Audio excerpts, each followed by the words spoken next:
Good morning. Let us continue from the last lecture. Last lecture, of course, I have stopped somewhere here. I have done. Anyway, I will repeat it for the newcomers if there is anyone. We have started types of credit facilities on advances. Types of credit facilities. We can categorize it into two types. One is direct advances or facilities. Other one is indirect advances or facilities. When it is direct advances, that means it is fund-based.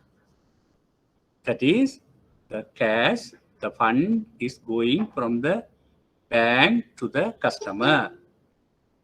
From the bank, cash from the fund is going to the customer. So because since the fund is going there, since the customer is receiving the cash from the bank charge an interest for that facility. So that is called as direct advances or facilities. And it will be reflected in the bank's balance sheet as an asset. So whatever the loans granted by the banks will be reflected in the bank balance sheet as assets. Right.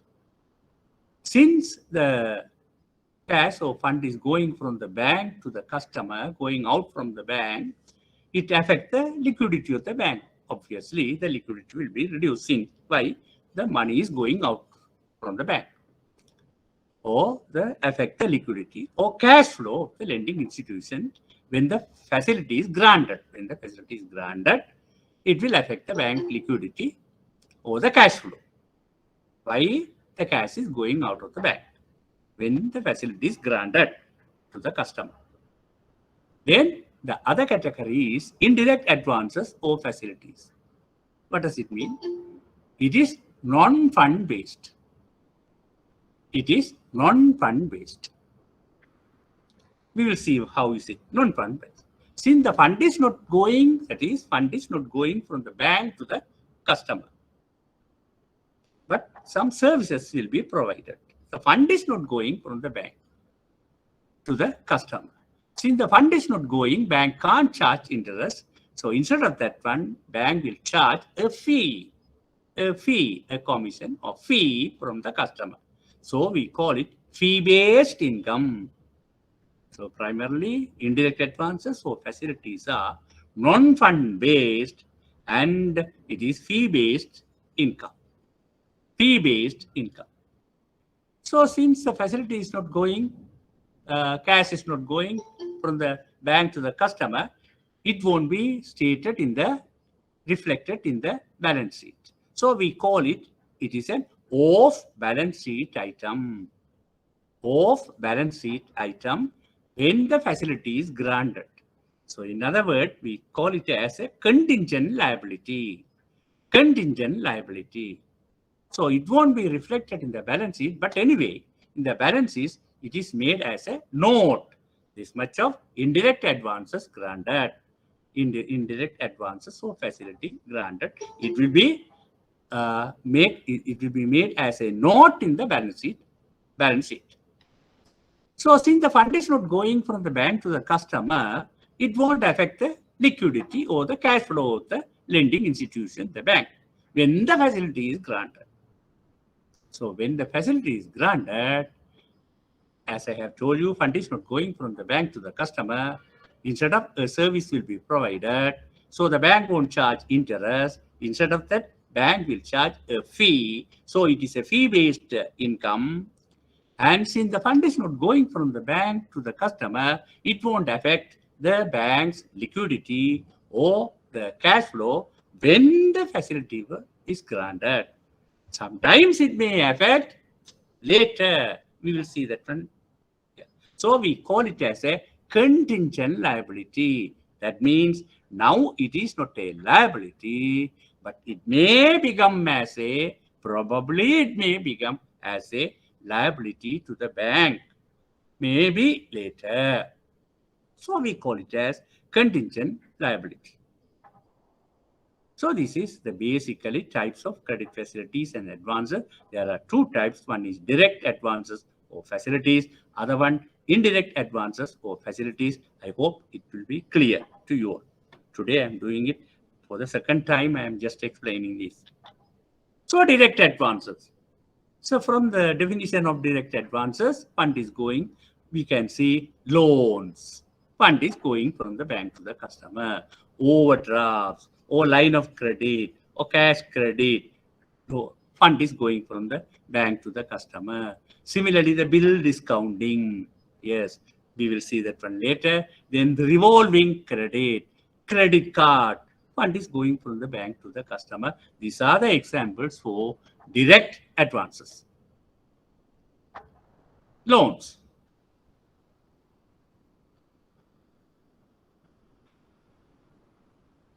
Yes. What are loans?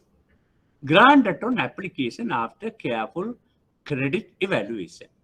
So the customer has to make application to the bank, and then the bank will examine it, do a credit evaluation, careful credit evaluation, do it, and then it will be granted to the customer. So it will be granted on application. That is loan. So in the case of loan, there will be a loan limit. What is the maximum amount of the facility? Maybe 1 million or 10 million or maybe 100,000 or 50,000. This is a loan limit. For each loan, there is a limit. We call it loan limit. Then there will be terms and conditions and covenants. So when the bank is granting the facility, there will be terms and conditions attached to that facility. Various terms and conditions we will see later. And then when the loan is granted, it is generally secured. The bank obtain collaterals, security. Bank take collaterals or security when it grant a facility loan to a customer. Generally secured. Maybe property mortgage like that. So we call it secured facility. Unsecured facility also there when a bank is granting a facility with guarantors, then we call it as unsecured facility. Secured mean when there is a property mortgage or mortgage of properties, then it is secured facility. Otherwise, it is unsecured facility. And there is another category also, we call it clean facility. When the customer is good, the bank may grant without any security or collateral, the bank may grant the facility to the customer. So we call it as clean facility. So now you know clean facilities, unsecured facilities, secured facilities. Right. Then when the loan is granted, there will be a definite reduction program. How the loan will be repaid, we call it repayment program. So there will be a definite reduction. So the customer will be advised, you must pay this loan within this period on monthly or quarterly. The repayment schedule will be there. So we call it definite reduction program or repayment program when the loans are granted. And in another word, we may use loan amortization. That word also. So that is also repayment of loan amortization. Since the loan will be recovered in installment, there is another term also used, installment credit. For the loans, we may use another term, installment credit. That means loans. Then the overdraft. This also I have explained already. Anyway, I'm just repeating it. So overdrafts, there are two types of overdrafts, basically permanent or temporary overdrafts. So these overdrafts are allowed in the current account of the customer. So then the overdrafts can be granted by commercial banks where only you can maintain current accounts. So overdrafts are granted by commercial banks to the customers, and it will be allowed in their current account. That is overdraft, means the customer is allowed to overdraw the amount more than what is balance is available. More than what is available, the customer's balance more than that one, the customer will be allowed to draw. That we call it overdraft. So this is also granted on application after careful evaluation. In the case of overdrafts also, customer has to make an application and the bank has to evaluate carefully and then it will be granted. So there also will be OD limit. There will be an OD limit. Maybe 5 million OD limit or 1 million OD. That is the limit. Below that limit, the customer can draw the money and then when he has the money, he can deposit the money. So it will be fluctuating up and down up to the limit of 5 million. It will be allowed. So we call it OD limit. So the customer can overdraw up to that limit, overdraw from his account up to that OD limit. It may be 1 million or 5 million, which is allowed by the bank. So that is the OD limit. So the balance fluctuate within the limit. When the customer withdraw, the balance will go up. When the customer deposit, the balance will, overdrawn balance will come down. So it is fluctuate. Generally secured, yes, collateral will be obtained by the bank when the facilities, overdraft facilities are granted. PODs, there is permanent overdraft facility, the category of overdraft, permanent overdraft facility. This is generally to meet working capital requirement. For the business people, this POD, permanent overdraft facility, is granted to the business people generally to meet the working capital requirement. You may learn about working capital. It is revolving within the business, the permanent operating, the permanent working capital. Working capital is operating. So to meet that working capital requirement, the permanent overdraft can be granted by the bank. But sometimes just a personal customer, he may have a deposit, maybe fixed deposit. Against a fixed deposit, that personal customer can withdraw the money, can obtain a permanent overdraft facility, and he can utilize that money. That's also possible.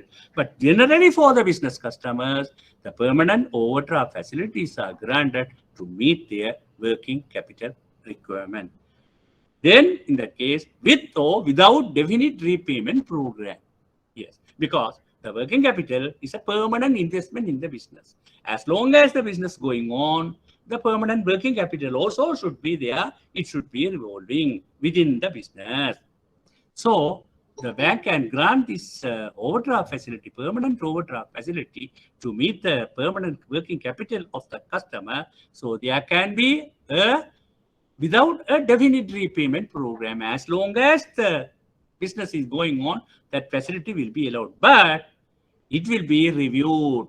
The overdraft facility granted by the bank to the customer without a definite repayment program, it will be reviewed. What is the meaning of reviewing? To see whether the bank can allow it to go on.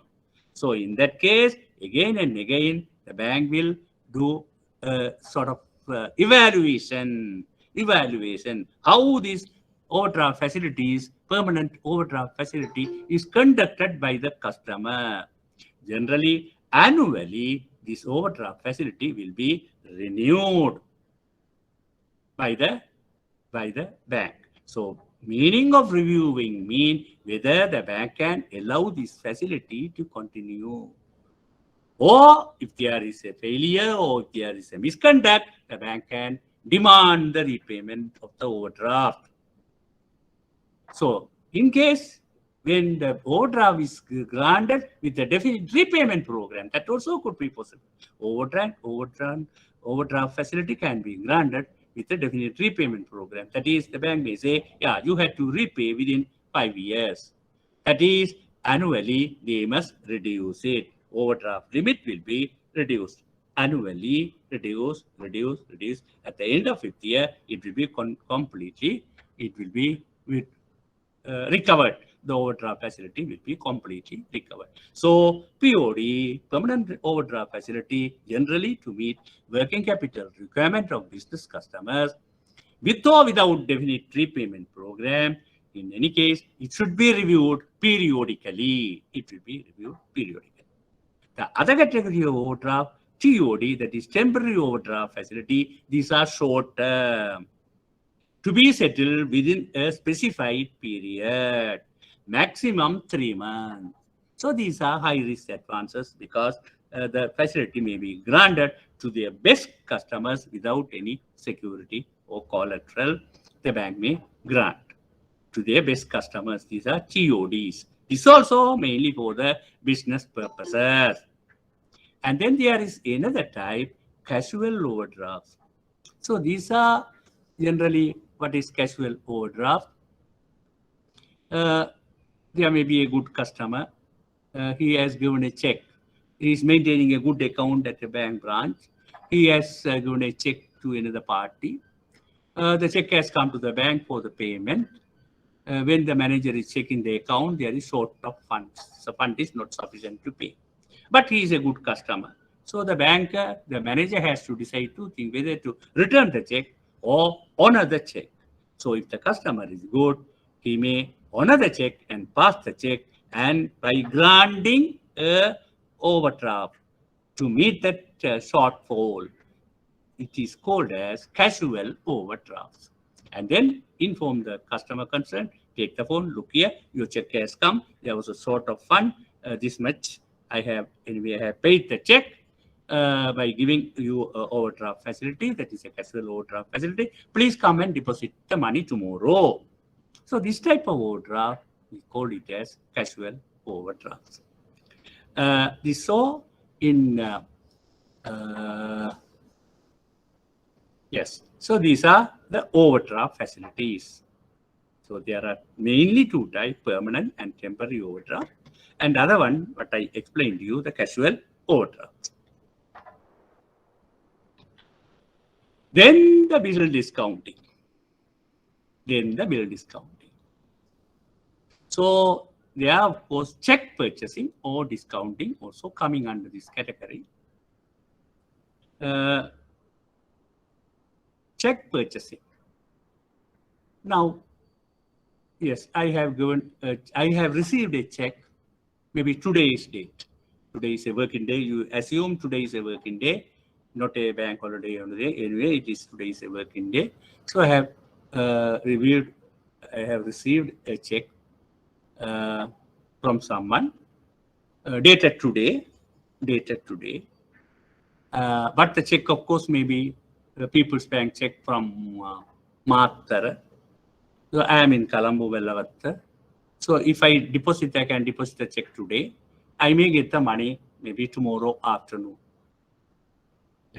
After clearing, I may get the money tomorrow afternoon. But I need the money today, very urgently. So I am going to the bank manager, branch manager.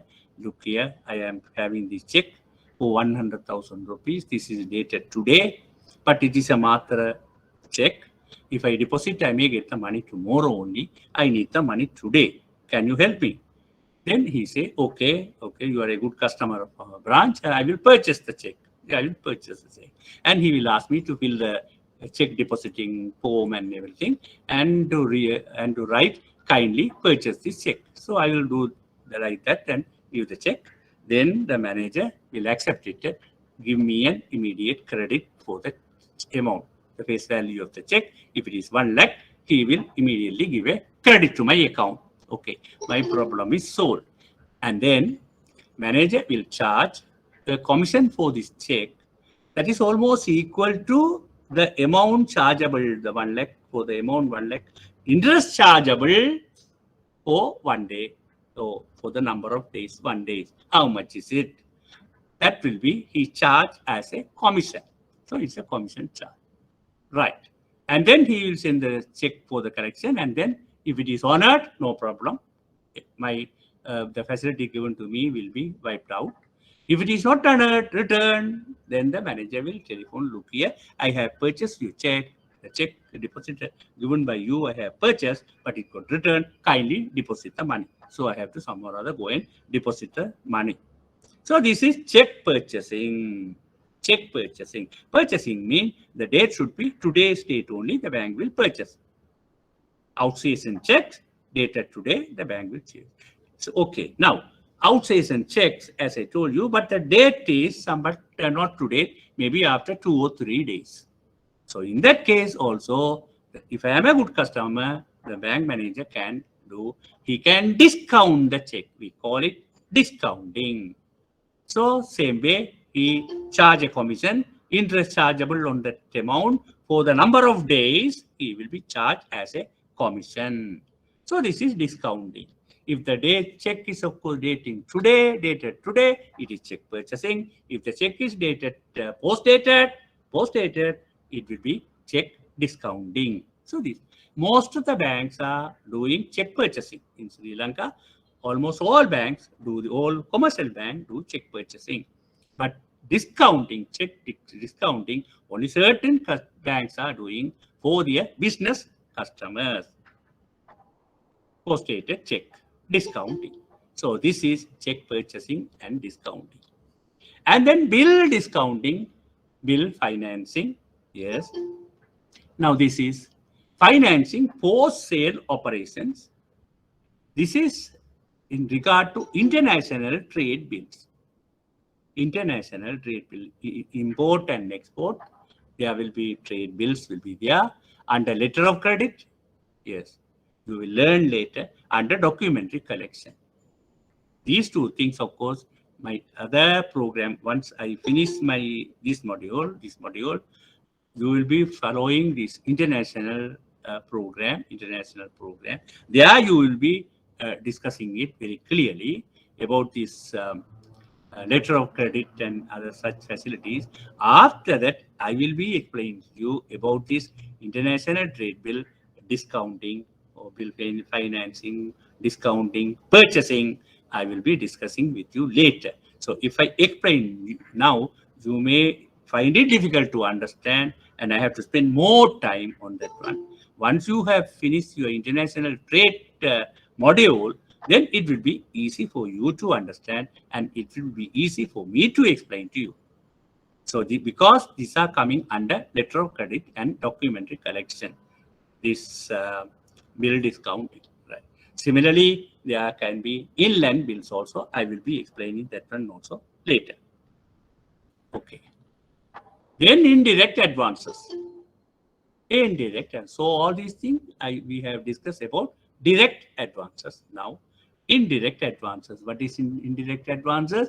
Fund is not going from the bank to the customer, so the bank won't charge any interest. Instead of that one, bank will charge a fee because bank is providing a service to the customer. Fund is not going at the time when the facility is granted. So we call it as example bank guarantees and bank bonds.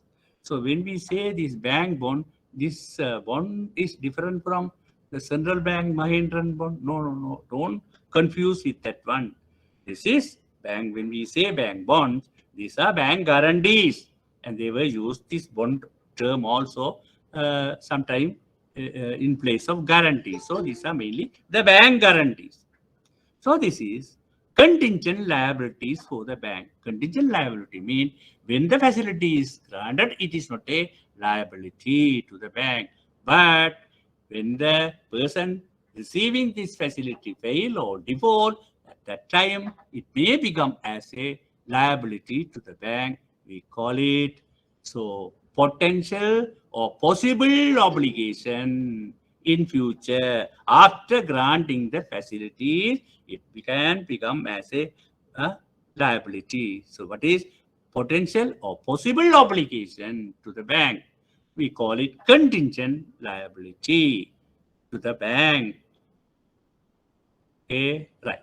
Then it is off balance sheet item, I have told you already. So in the balance sheet, since the fund is not going out, so it won't be it won't come in the balance sheet. So but anyway, it is mentioned as a note. This much of indirect advances, bank guarantees, or bonds have been granted as at this date. It will be mentioned in the balance sheet as an account, as a note. Only thing is when the facility is granted, that is the indirect advances, bank guarantees, and granted, then what sort of accounting entries you will make. That of course you have to find out your own bank. Because the style of the account may differ. So, but the basis is same. The style of the account may differ from bank to bank, but the basis is same anyway. So you have to find and you have to learn on your own accounting entries when the bank guarantees are granted. I may ask you in my next lecture about these things. So you have to find out on your own from your bank. You have to do some work also with your bank. These things you have to find out from your bank. So indirect advances. Bank guarantees and bonds. What is this? Bank guarantees and bonds. The definition of the bank guarantees. An irrevocable obligation.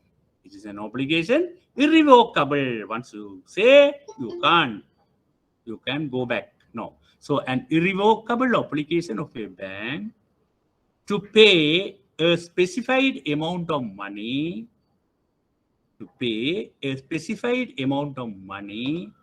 if the applicant on behalf of whom the bank is giving the guarantee does not fulfill its contractual obligation.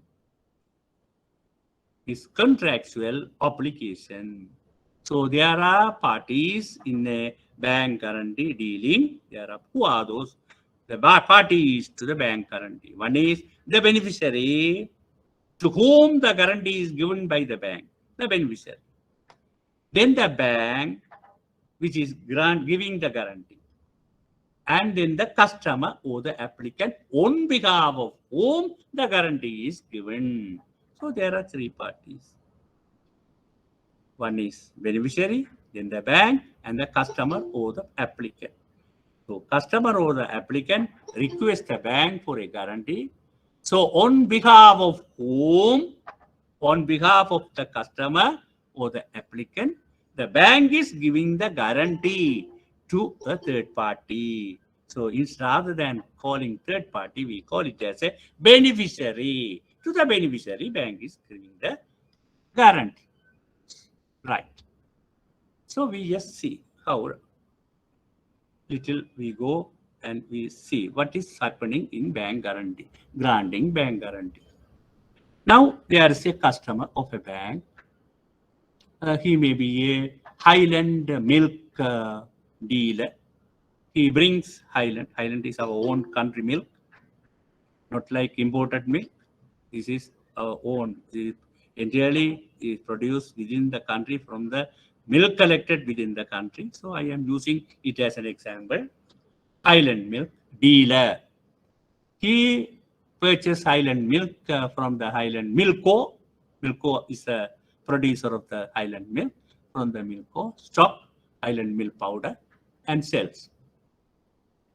Right. So when he go to Highland milk office, Milko office, I want 1 million worth of milk powder every month.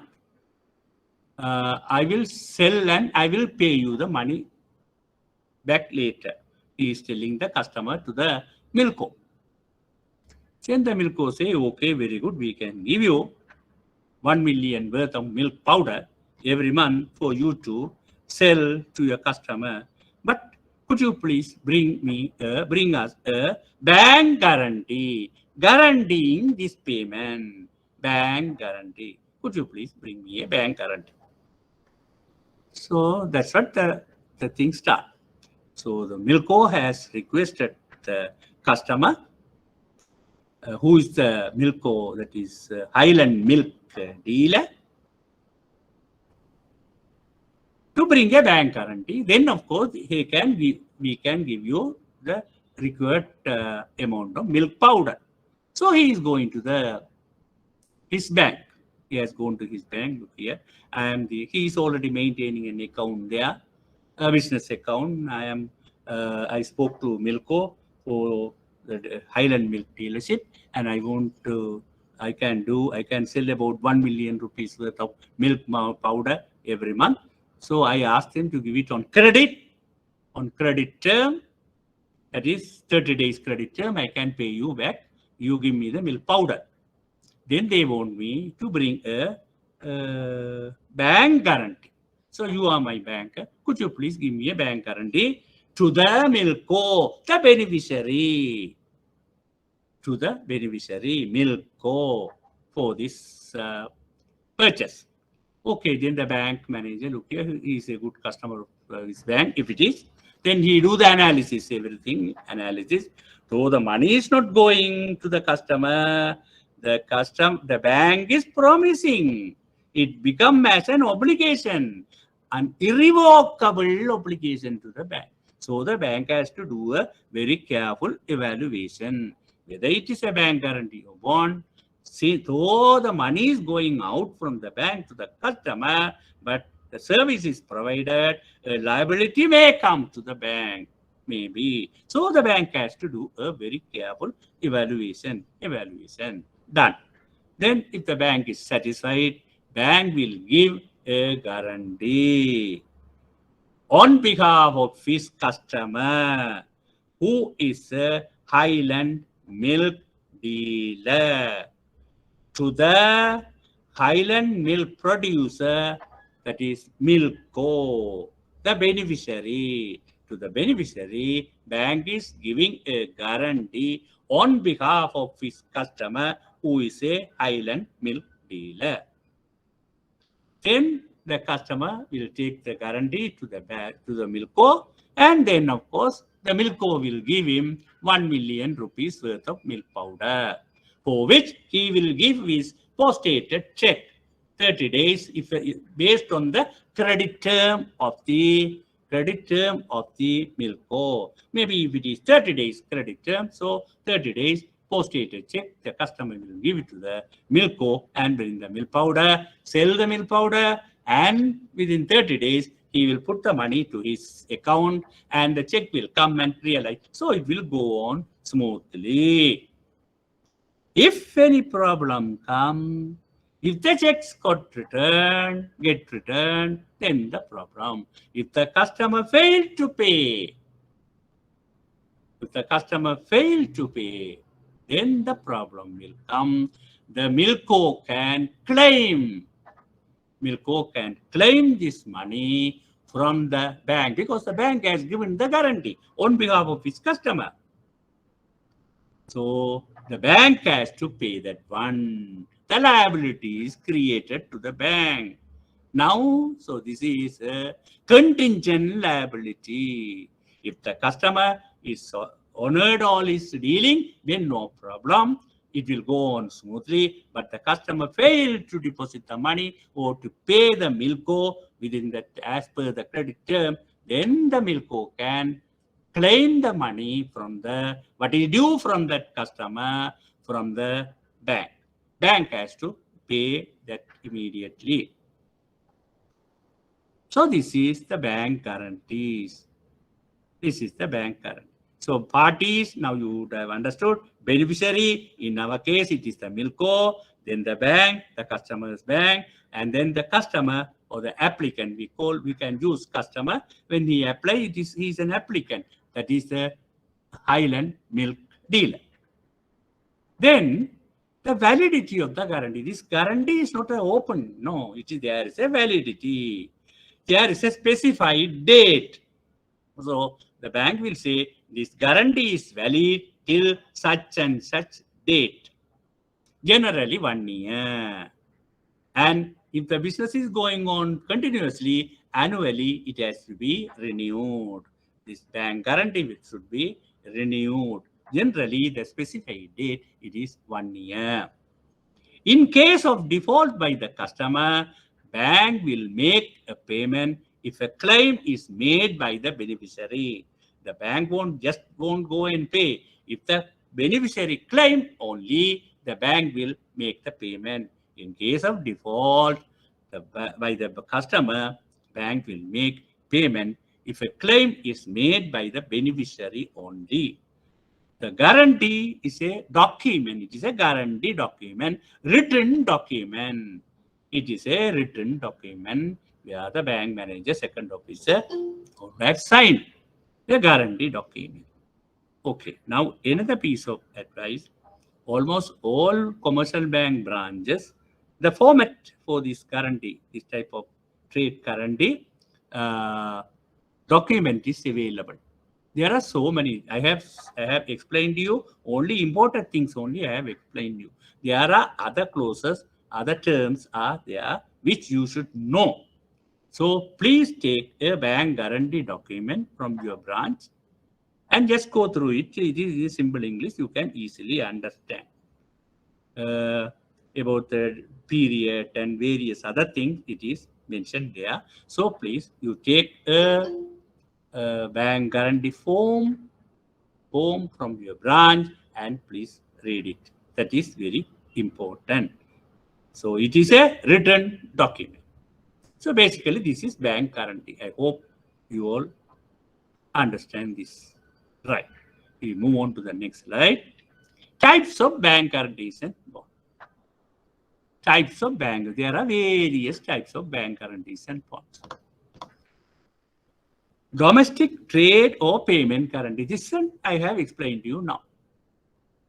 This one I have explained to you now. Domestic trade or payment guarantee for the business transaction, for the business customers, the bank is guaranteeing. And then contract guarantees or bond. This is for the contractors. The contractors also need bank guarantee. I will explain you a little while now in a little while. Road contractors, building contractors, supply contractors. Yes. So they are also the bank guarantees. We call it contract guarantees or bond. And then international trade payment guarantees. Now international, that is import, export. The goods will be imported, export, and especially for the purpose of importing. So the importer may, through the bank, has to import. So he has to establish a letter of credit, LC, for the importation of goods from another country. We call it letter of credit. That is also a bank guarantee. Bank is guaranteeing on behalf of the importer to the exporter's bank from another country, that this bank is promising, guaranteeing. So we call it international trade or payment guarantee. So I won't be able to explain to you now this one, because you will understand when you are doing international trade module, when you are doing. And then financial or facility guarantee. These are the major type of bank guarantees and bonds. Once again, domestic trade payment guarantees, contract guarantees or bonds, international trade payment guarantees, and financial facility guarantee. Move on to the next slide. Bank guarantees and bonds. Domestic trade or payment guarantee. Letter of guarantee. We call it letter of guarantee. This is the one what we explained in regard to Highline Milk Powder, Milko, and the bank, the three parties agreement. I have explained to you. This is domestic trade payment guarantee, popularly called as letter of guarantee facility. Letter of guarantee facility, popularly known as. Right. Then the contract guarantee. Contract guarantee. For the contractors, there are so many different types of guarantees they need. Tender bond or bid bond guarantee, performance bond, advance payment guarantee, retention money bond, maintenance bond. These are guarantees. So we look at it, contract guarantee. We take as a building contractor as an example. Well, in Colombo district, education department is constructing building for some of the schools. So we take an example in a school. For a school, the education department want to put up a building for the students, right? So they can't just do it. They have to, what they have to do, they have to call tenders from various people, see, and they must select the best, the lower cost and the best performance tender. They have to select and they can give that work to them. So what they will do, they will publish the papers, tender notice. They will, you can see whenever you go through this papers, you can see tender notice, calling for tender. So in this case, giving the name of the school and the purpose of the tender, what the contractor has to do, everything, yes. And then the contractor, they have to give their quotation. The contractor has to give their quotation to perform the tender. So it is a bid bond. The contractor has to give his quotation after going through the paper. Based on that requirement, everything, contractors will give their quotation. Various maybe 20 million, 21 million, 22 million, various people, about 6-7 contractors are there. They would have gone through and they may give their quotation to construct a building. And there is a requirement when the contractor give their quotation to perform this tender, that should be accompanied with a tender bond or a bid bond given by a commercial bank or by a commercial bank in Sri Lanka, like that. Yeah, acceptable bank. Bank bond should be accompanied when the contractor give his quotation. So each contractor with his quotation will give a bid bond received from a bank. His bank they will give. Why this tender bond or bid bond? The purpose of this bid bond or tender bond is once they have submit their quotation, they can't withdraw their quotation. But the contractor can't. If they withdraw that money, that bid bond, that money will be claimed from the respective bank. So the bank is giving the guarantee to the education department on behalf of this particular contractor, his customer, that he will do this tender and he won't withdraw. If he withdraw from the tender, you can claim the money from us. That is the tender bond or the bid bond. Why? If that particular contractor withdraw from that one, then education department can't go through. Again, they have to put it in the papers, call tenders. It is additional work, expenses, and everything. To prevent that one, the education department wants the contractors, request the contractors with their quotation to do this tender. They should provide a bid bond or the tender bond from an acceptable bank from Sri Lanka. So this is the purpose of tender bond. Okay, now all the tender documents have been collected by the education department. There may be a tender committee, there may be a technical committee. They will open the tenders and analyze and everything. It may take weeks and weeks, and then they finalize a particular contractor to do this tender. So if that contractor says, Matraba, I can't do this one now, if he says, then what will happen? This tender bond, the bid bond provided by the bank, the education department will claim that amount from the bank, particular bank. This is called as the tender bond or bid bond. So the contractor has to go through it. To prevent is withdrawing only, this bid bond or tender bond is requested by the education department. Okay, now he has been selected. A particular contractor has been selected to put up the building, the school building.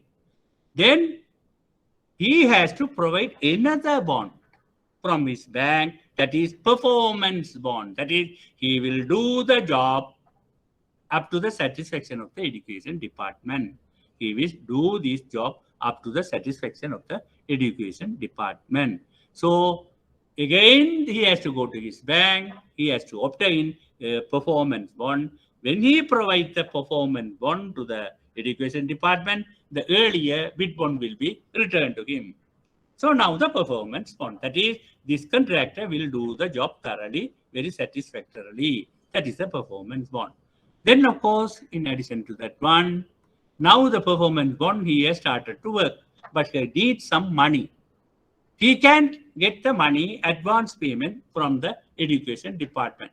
So if it is 50 million cost of the building, cost of construction of the building, so at least say about 10% he can obtain as advance, say about 10 million. So education department can give him 10 million as an advance. But education department will ask him, okay, we will give you this 10 million, bring advance payment guarantee.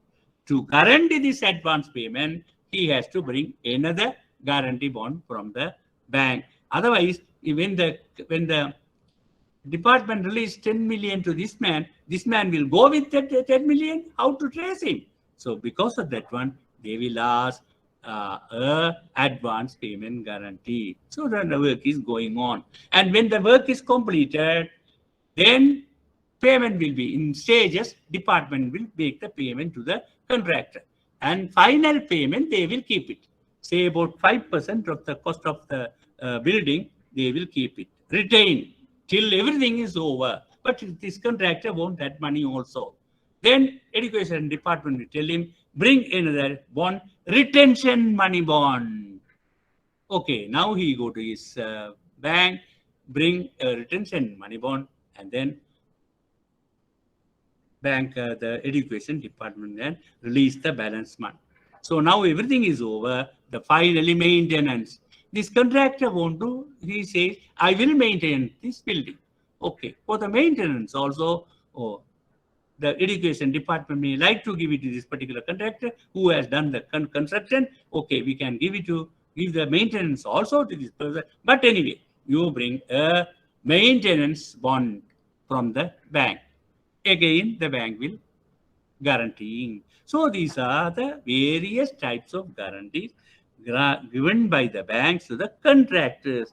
Comes under contract guarantee, tender bond or bid bond, performance bond, advance payment guarantee, retention money bond, maintenance bond, like this. Almost all the branches for their contractors, they will give this type of different type of bonds or guarantees, bank guarantees.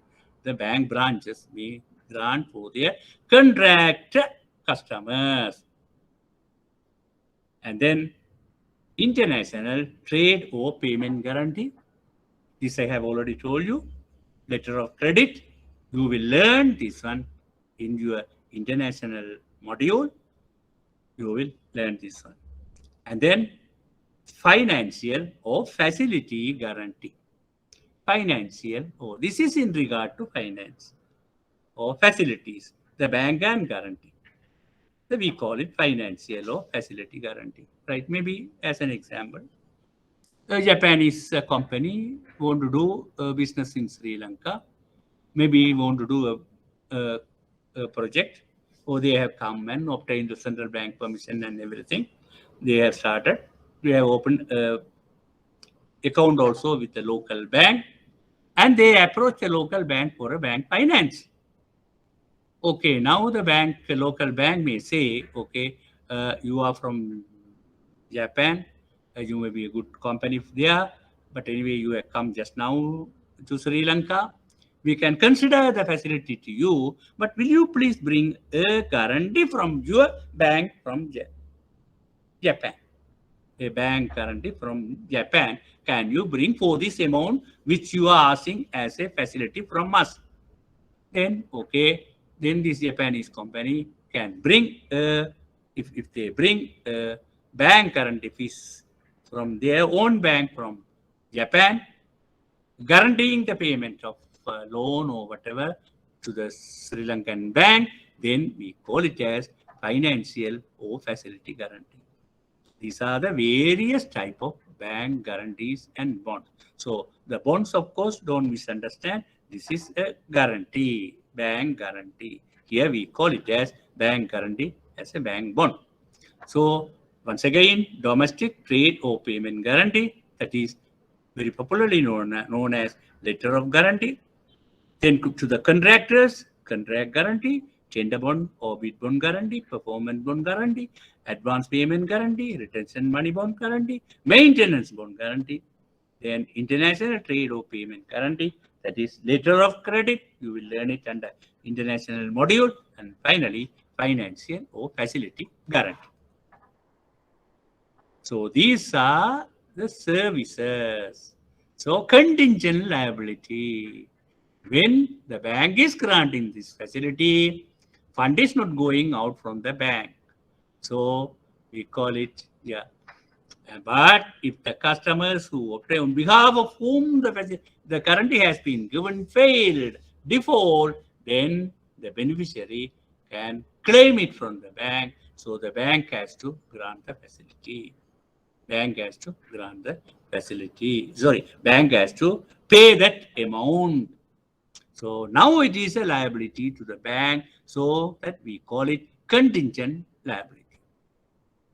So now, in the case of loans, the banks are taking, yes, fund is going, and the banks are taking security, collateral from the customer. In the case of permanent POD, yeah, bank is taking collateral from the customers. Right. In the case of bank guarantees, so we can't say, we can't just say money is not going from the bank, so we don't need to worry about. No. If the customer fail, customer default, bank has to pay that amount. So bank has to take a collateral. Especially in the case of letter of guarantee, domestic trade or payment guarantee, letter of guarantee, banks are taking cash deposit as a generally as a cash deposit as a security, as a collateral against which they issue the letter of guarantee. Because when the beneficiary claim, bank has to pay. If the bank don't take any collateral, then it will be a problem for the bank. Right? So in the case of that one, generally bank is taking cash deposit as a collateral or a security. Other type of security also can be taken. But in the case of contract guarantees, various types of, and one contractor may do various types of contracts. There are big contractors, this side road construction, other side building construction, another side some renovation. The big contractors will do at the same time. They need different types of bank guarantees. Different types of bank guarantees they may need. So in that case, generally bank will take a mortgage of property of the customer with some good value. So whenever different guarantees are given by the bank on behalf of that customer, so this collateral can be considered. So because of that one, for the contractors, the banks are generally take a property mortgage with a good value. With that as a collateral, they can give different type of guarantees to that particular, on behalf of that particular customer. So you must note the situation. You must note the situation, right? Now the types of advances based on repayment. Now we have come to see the different type of advances based on repayment. Repayment can be short term and then term. So it can be a short term loan or term loan. When it is short term loan, the maximum repayment period is 12 months. In Sri Lanka, maximum repayment period for a short term loan or facility, it is 12 months.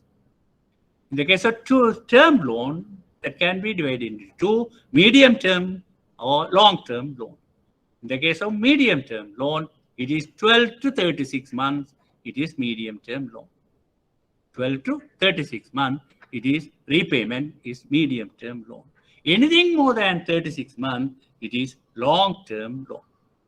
In Sri Lanka, short term loan, maximum 12 months, and then term loan, 12 to 36 months repayment period, and long term More than 36 months repayment period is long-term loan. But in India, I have seen up to 36 months repayment, they consider it as a short-term loan. Up to 36 month repayment, it is in India. And from 36 to 60 months is medium-term loan. And over 60 months repayment, they consider it as long-term loan. That is in India, but this is in Sri Lanka, I have told you. Okay. Types of advances based on securities. Okay. Now, we say there are different types of advances based on securities. So, first one is a guarantee loan or overdrafts. Guarantee loans or overdrafts. So, with the guarantors, personal guarantors, you can grant the facility. So, loan, the amount depend on the amount and the period of repayment. They may take the guarantees, two guarantors, personal guarantors. So we call it guarantee loan. Even overdraft also can be granted. The limit and the period of overdraft, it depends on the guarantee. Based on the guarantee, yes. So guarantee loans or overdraft can be granted with the guarantors, two personal guarantors. In the case of, we will learn it later, corporate guarantee. There are different types of guarantees are there, but here, of course, yeah, I'm just giving you as an example a two personal guarantee. Yeah. Then the mortgage loan or ODs. That is, loan also can be granted and overdrafts also can be granted by mortgaging the property. So the properties, there are different types of properties. One is immovable properties. Immovable means it is fixed to the soil. Immovable, land, building, and machinery fixed to the land, considered as immovable property. So mortgage of immovable properties. And then movables, machineries which are not fixed to the soil, then vehicle, stock in trade, that is, the stock is kept for trading purposes, maybe textile stock or the garment stock or sugar stock, flour stock, rice stock in trade. So movables. So mortgage of movable, machineries, vehicle, stock in trade. Yeah. What is the meaning of mortgage? So a customer is giving his property, maybe immobile or movable property, as a security to a lending institution. I'm repeating it, when a customer giving his property, it can be movable or immovable, as a security or collateral to a lending institution, and against which he is obtaining a facility is called as mortgage of property. In this case, the lending institution, the bank, create a legal charge. This is important. In this case, the lending institution create a legal charge on the property and grant the facility to the customer. When the facility is fully paid by the customer, the legal charge will be removed. This is mortgage. If the customer failed to pay the loan, then the bank can, because it has a legal charge over the property, follow certain legal procedures and sell the property and require it the dues. This is mortgage. Anyway, there is a legal module later. This about these mortgages and the Mortgage Act and all those things you will learn later very clearly. This is, I'm just introducing to you the different types of advances based on securities. There is a legal module where you have to learn it thoroughly. Okay, so once again, In the case of mortgage, loans, or overdrafts, when a customer is giving his property, maybe movable or immovable property as a security, as a collateral to the bank, and obtain a facility against that one, it is called it as a mortgage of properties. In this case, the bank create a legal charge through documents. Through document, bank create a legal charge on that property and grant the facility to the customer. When the customer repays the facility, then the bank will remove the legal charge from the property. If the customer fails, and then the bank will take action, that is, follow certain legal procedures, and then sell the property and recover its dues. This is mortgage. Then there's an important thing. When a customer mortgages property to the bank, then the ownership of the property will be with the customer. So it is not a transfer. When it is a transfer only, the ownership will go from one person to another. It is only a mortgage. So when the customer is mortgaging the property to the bank, even after mortgaging the property, the ownership of the property, legal ownership of the property will be with the customer. It won't go to the bank when it is when the facility is granted. Yeah, the ownership of the facility, ownership of the property will be with the bank. That is one thing. And the possession of the property also will be with the customer. So when a customer is mortgaging the property to the bank, the ownership of the property as well as possession of the property will be with the customer. Will be with the customer. It won't go to the bank. If he fails, then only bank will take action, legal procedures followed, and then sell and recover its dues. So this is mortgage. Then pledge loan or overdrafts. Pledge. What is pledge? In this case, the case of pledge loan, or by pledging, you can take a loan or you can take an overdraft also. Pledge loan or overdraft. In this case, a customer hand over his property, movable property. So this is applicable to movable property. Mortgage, it is applicable to immovable as well as movable. Now the pledge loan applicable to movable property. So when a customer hand over his movable property to the bank, obtain a credit facility, that is pledge facility. Pledge means handing over. Pledge is handing over and obtain a credit facility. When the customer, so in this case also, the bank will create a charge on the property. The bank will create a charge on the property, legal charge on the property. When the customer repays, the charge will be released. But when the customer fails, bank will follow certain procedures and sell the property, movable property, sell the movable property and recover its dues. This is pledge. So in the case of pledge, the customer hand over the goods to the bank and obtain the credit facility.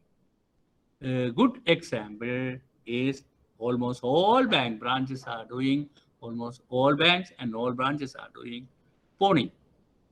The customer hand over his jewelry to the bank and obtain the credit facility. But under pledge, after handing over the movable asset to the bank, the ownership of the asset, movable asset, is still with the customer. Ownership of the, but the possession only under the control of the bank. The ownership of the movable asset, still with the customer, and the possession and control of the movable asset is with the bank. This is the difference between the mortgage and the pledge loan. Now, the pawning. So now the pledge loan, the one example I told you, the pawning. Customer is handing over his jewelry to the bank and obtaining the facility. This is governed by Pawnbrokers Ordinance, an act. This is governed by Pawnbrokers Ordinance. This is one example governed by Pawnbrokers Ordinance. One example. There's another pledge facility. Very popularly, that is granted, that facility is granted in paddy growing areas, paddy pledge facilities. Paddy pledge facility. There are other pledge facilities, but the paddy pledge, as an example, we can take it. Paddy pledge facility. What is this? Now, the paddy is a seasonal crop. Once in 6 months only, you can get the harvest. So there are some paddy varieties, 3 months, 3.5 months, 4 months like that. And then with the harvest, it may be 4 months like that. And then Jalkanneya, Mahakanneya, the 2 season paddy cultivation. So only twice in a year we can have the harvest, paddy harvest. You will get the paddy only twice in a year. But we people, rice every day we have to eat. So what the paddy millers, what they have to do? They can't buy paddy every day or every month for milling purposes. No, they have to keep a big stock.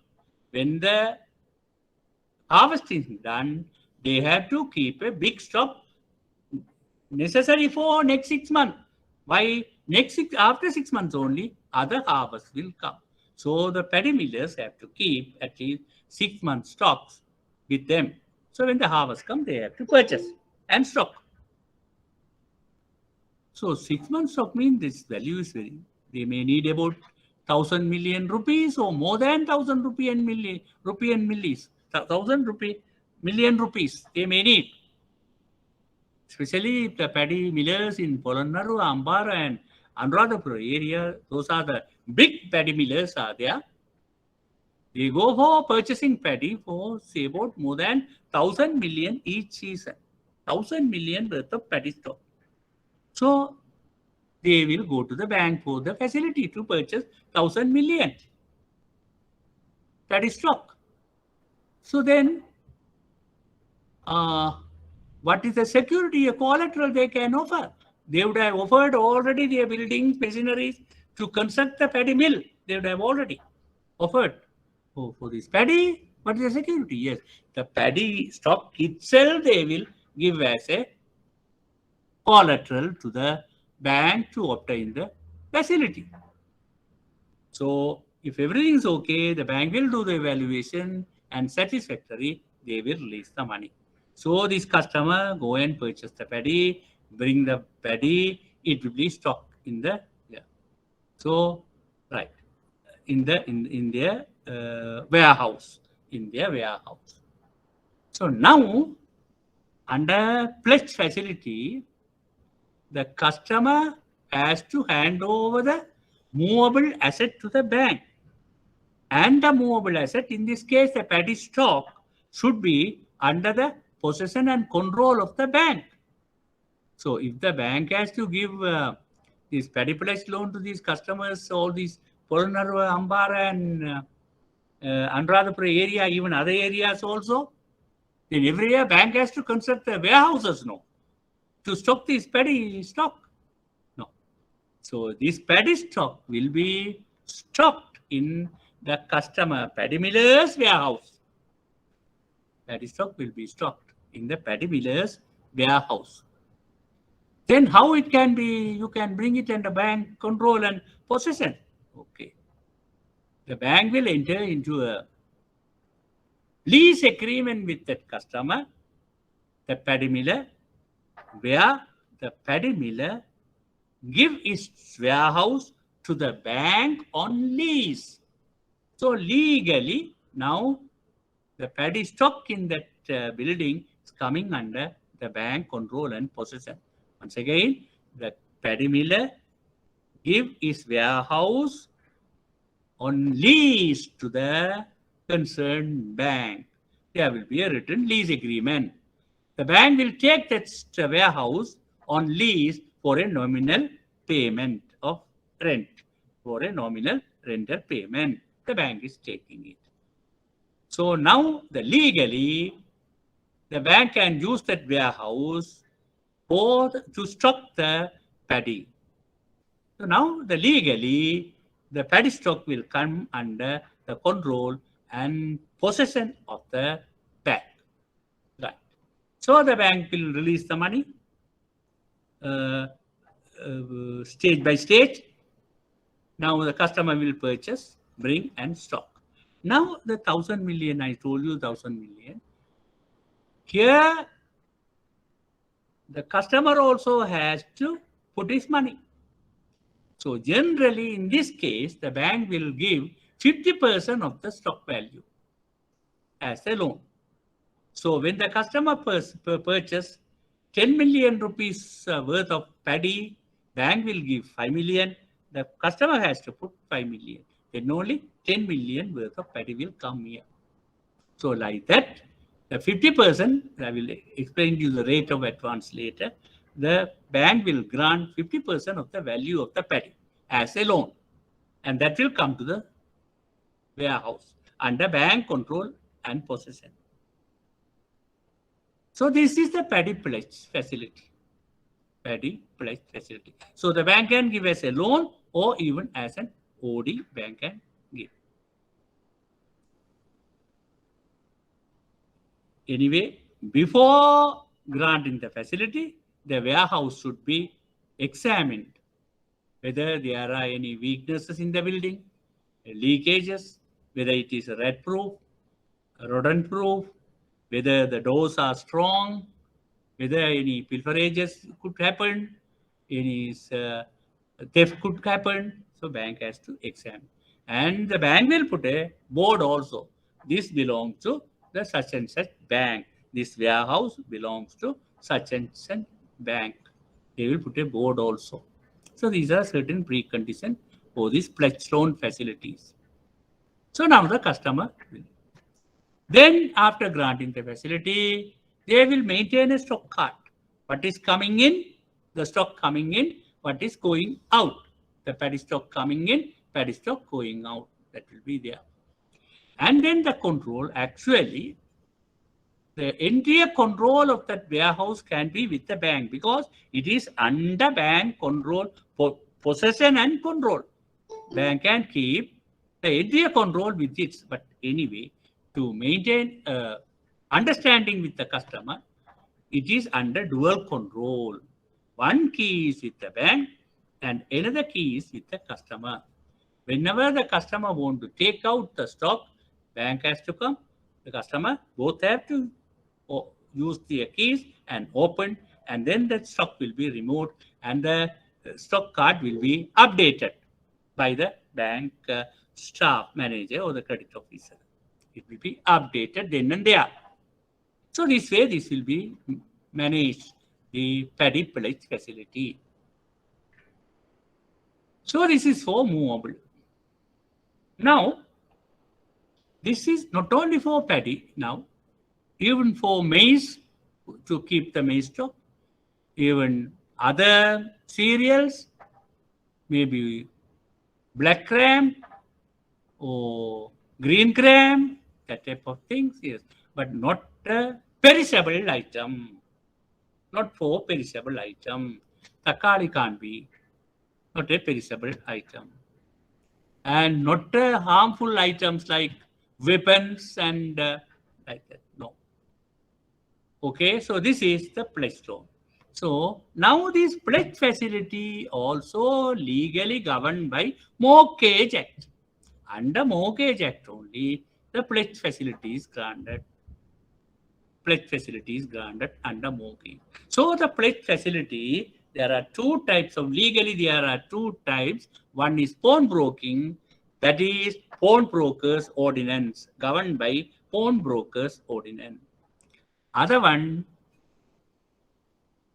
Mortgage Act, under that one, the pledge facility, petty pledge and green gram or whatever is granted.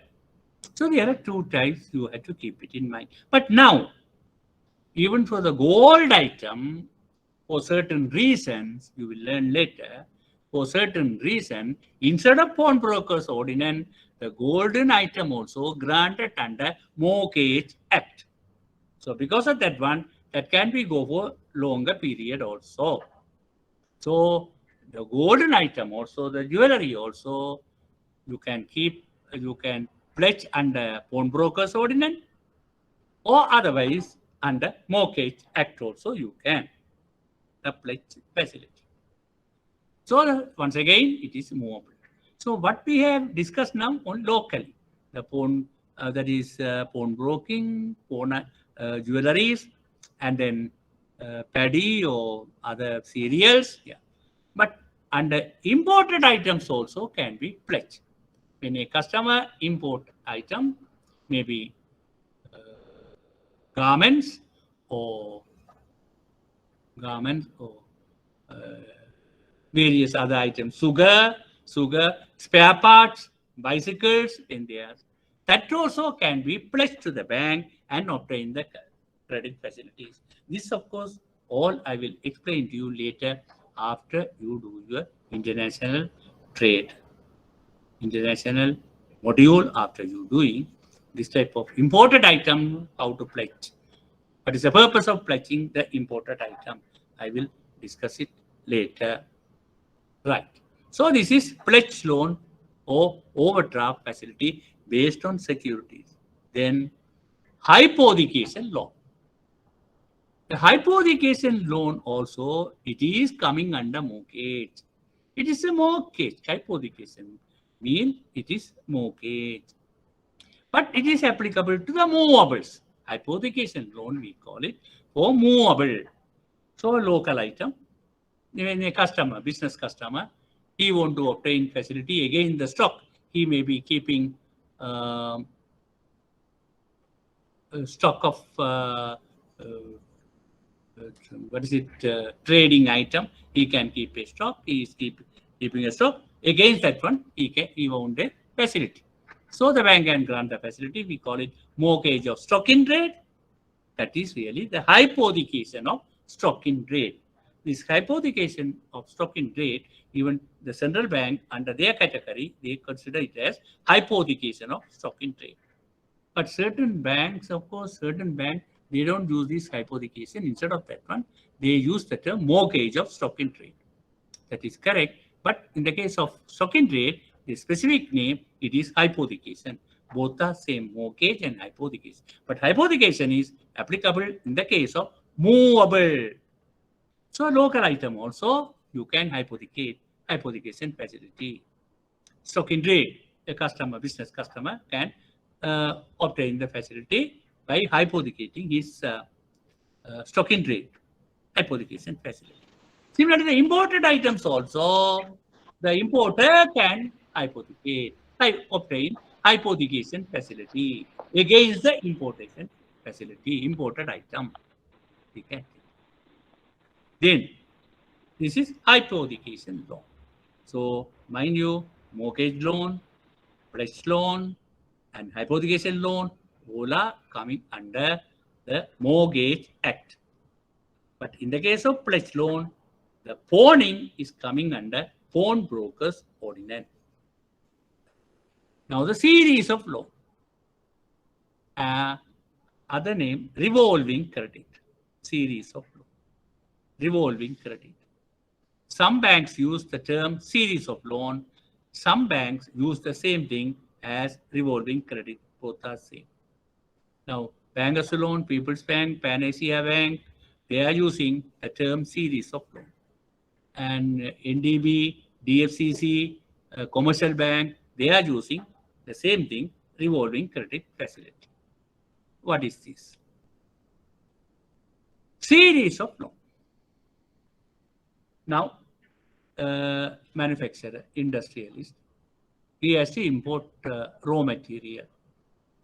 Maybe from import, maybe just for an example, India. He has to import raw material from India. So raw materials, that means he need it continuously. He need it continuously. Every month he has to import. Every month he has to import. So first month he is importing, using. Second month he is importing, using for the production. Third month he is importing, using.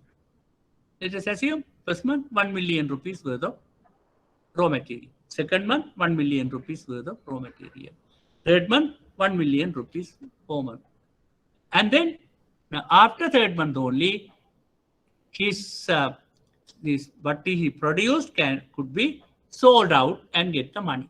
He's get the money after third month. So up to the third month, he has to import every month 1 million worth of raw material. So 3 months, 3 million rupees worth of raw material he would have imported. And then only after 3 months only, he will get the sale proceeds. He will get the first sale proceeds. So that may be around 1.5 million rupees he is getting. Now 3 million rupees worth of imported, and now after 3 months 1.5 million, and then fourth month again 1 million worth of raw material to be imported. Fifth month, sixth month, every month 1 million is going on. As long as the business is going on, every month he has to import. After 3 months, he will get the first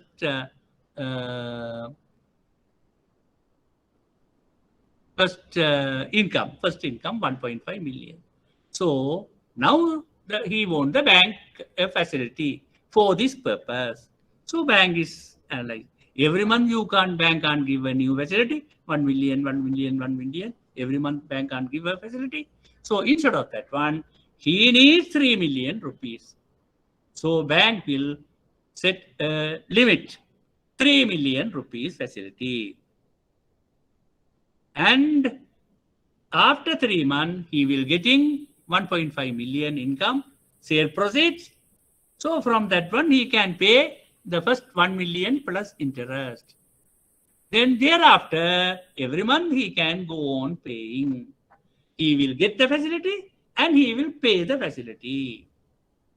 So bank will set a limit, a loan of 3 million and repayable every month 1 million from the after the third month onward. So say from fourth month onward, he will pay 1 million. Then the 3 million will come down to 2. Again, by giving a letter, he can take another 1 million for the.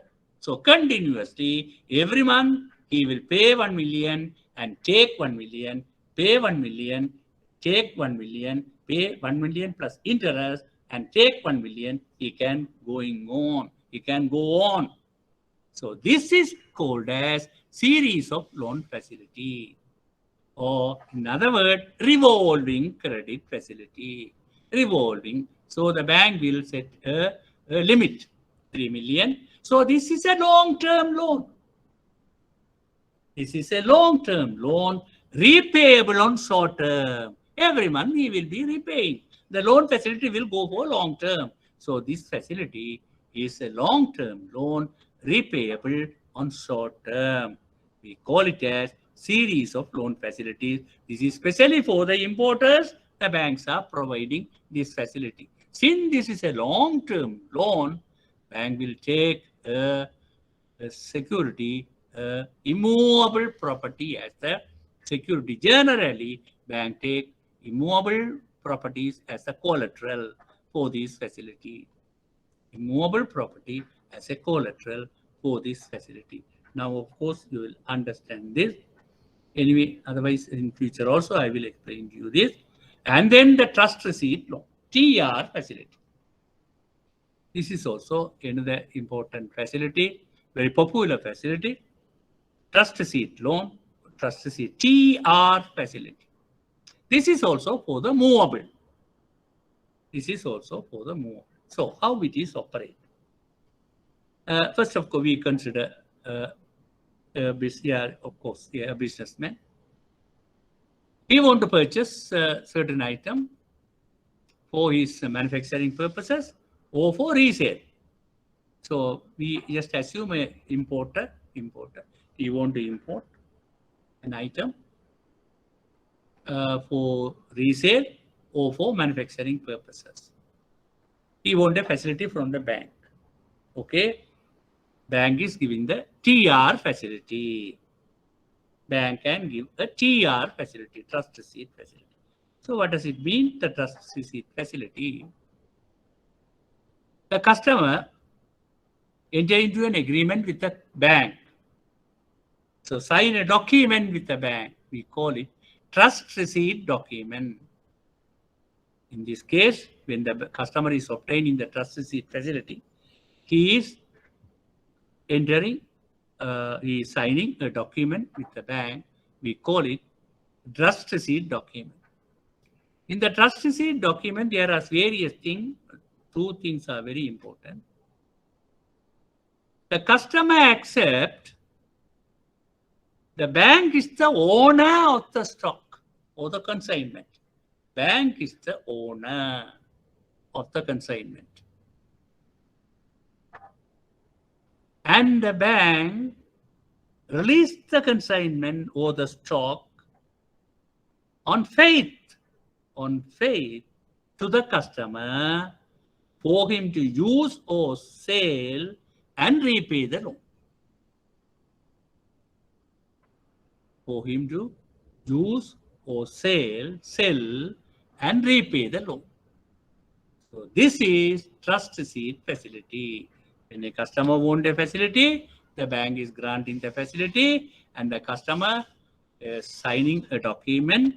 We call it trust receipt document. In the trust receipt document, customer accepts bank is the owner of the stock or the consignment which he purchased or which he imported. The customer is importing or customer is purchasing, but under trust receipt facility, customer accept. Bank is the owner of the consignment or the stock. And the bank says, on trust, the bank is releasing the stock. Bank is releasing the stock to the customer for him to sell and repay the loan. So the bank is granting the facility. With that facility, customer purchased the stock or the consignment and say bank is the owner of the consignment or the stock. And the bank says it releases the goods or the consignment to the customer on faith, on trust. That's a trust receipt. On trust. And for him to sell or use the stock or the consignment and to repay the bank loan. Generally, these are short term, 3 or 4 months, maximum 6 months. Trust receipt loan facilities are for trading purposes or manufacturing purposes. This is maximum 6 months, short term 3 or 4 months generally. So even for the local item also, you can give this facility. Even for the imported item also, you can give this facility, trust receipt loan. So now, this trust receipt loan is governed by Trust Receipt Ordinance. Trust Receipt Ordinance. And later, local trust receipts also there, Act also there. So earlier, it was mainly for the imported item. The trust receipt facility loan, trust receipt loan was granted for the imported item, but now it is for the local facility, local items also. This is being granted trust receipt loan facility. So in this case, now it is differ from the mortgage loan. Now ownership is with the bank and possession and control is with the customer. Trust receipt loan is ownership is with the bank and the control and possession is with the customer. Now the pledge loan, other way, ownership is with the customer and the control and possession of the pledge item is with the bank. Now the mortgage loan, ownership also with the customer, possession and control also with the customer. Hypothecation loan, ownership also with the customer, possession and control also with the customer. But the bank has created a legal charge on the properties, either mortgage or hypothecate or the pledge. So these are the basic things you must know about: guarantee loans, mortgage loan, pledge loan, hypothecation loan, series of loan or revolving credit, trust receipt loans. Loan. There is no audit, trust receipt loan. So these are for movables. Hypothecation loan for movables. Right. Then the pledge loan, yes, that is also for movable. Mortgage loan, that is for movable or movable. Okay. Right. Other types of advances. Now we move on to other types of advances. Bridging loans. As the name says, implies, it is bridging. It is bridging. How it is. Now, as an example, there is an SME customer. He is starting manufacturing project. He is starting. He, of course, for the manufacturing purposes, he need a machine, maybe worth of 5 million rupees worth. He has contacted an importer. His request, of course, is the machine, what type of machine, those things would have been discussed with the importer. So the importer would have told him the price is 5 million. He can give that machine for 5 million. But you have to make an advance payment. Then I will bring it and give it to you. Okay, he made an advance payment, maybe about 1 million. He made to the supplier, importer. Right. And the supplier would have told him, I will bring the machine. You have to take the machine as early as possible. Right. Now he has applied for a loan from a bank to start his manufacturing project. Maybe 5 million, sorry, maybe 10 million rupees loan he would have asked by mortgaging his property. So this is going on. The machine has come, but the loan is not yet ready. Still the loan is being processed and evaluation process, and this is going on. But the supplier has imported the machine. So supplier is giving call to the applicant. Look here, the machine has come. Now it is in my place. You have to remove it as early as possible. Otherwise, if there is further delay, I will sell. There are so many other people asking for this machine. I can sell this machine. In that case, I won't give you your 1 million you paid as an advance. I will give you. Then this man goes to the bank. Look here, I have made an application for you for a loan of 10 million. I have paid an advance of 1 million for this to import a machine for this for my project. Now the loan is getting delayed. That man supplier says he will sell the machine to some other party and he won't pay me my 1 million advance. So then the bank says it takes some more time, maybe mortgage and various reasons. Okay, then in that case, okay, if we are sure to grant this facility, but if it takes some time, they may decide to give a bridging loan to this customer to purchase the machine. Otherwise, he has to forego his 1 million, which is paid as an advance. So in that case, the bank can grant a bridging loan for him to make the payment and take the machinery. So when we say bridging loan, it is a interim facility pending a permanent facility. So bridging loans mean an interim facility pending a release of a permanent facility. That is one thing. Then it is a short-term facility. Now, because the permanent facility will be granted maybe soon, So it is a interim short-term facility. And the security may be not because this customer is giving his property mortgage for the entire loan facility. For this interim facility, this bridging loan, the bank may accept two good guarantors. So because of that one, then the risk is there. So the bank may charge a higher rate of interest for this bridging facility. Bank may charge a higher rate of interest for this bridging facility. When the permanent facility is granted, this bridging facility, this interim facility will be recovered. When the permanent facility is granted, this interim facility will be recovered. This is bridging facility, bridging loans.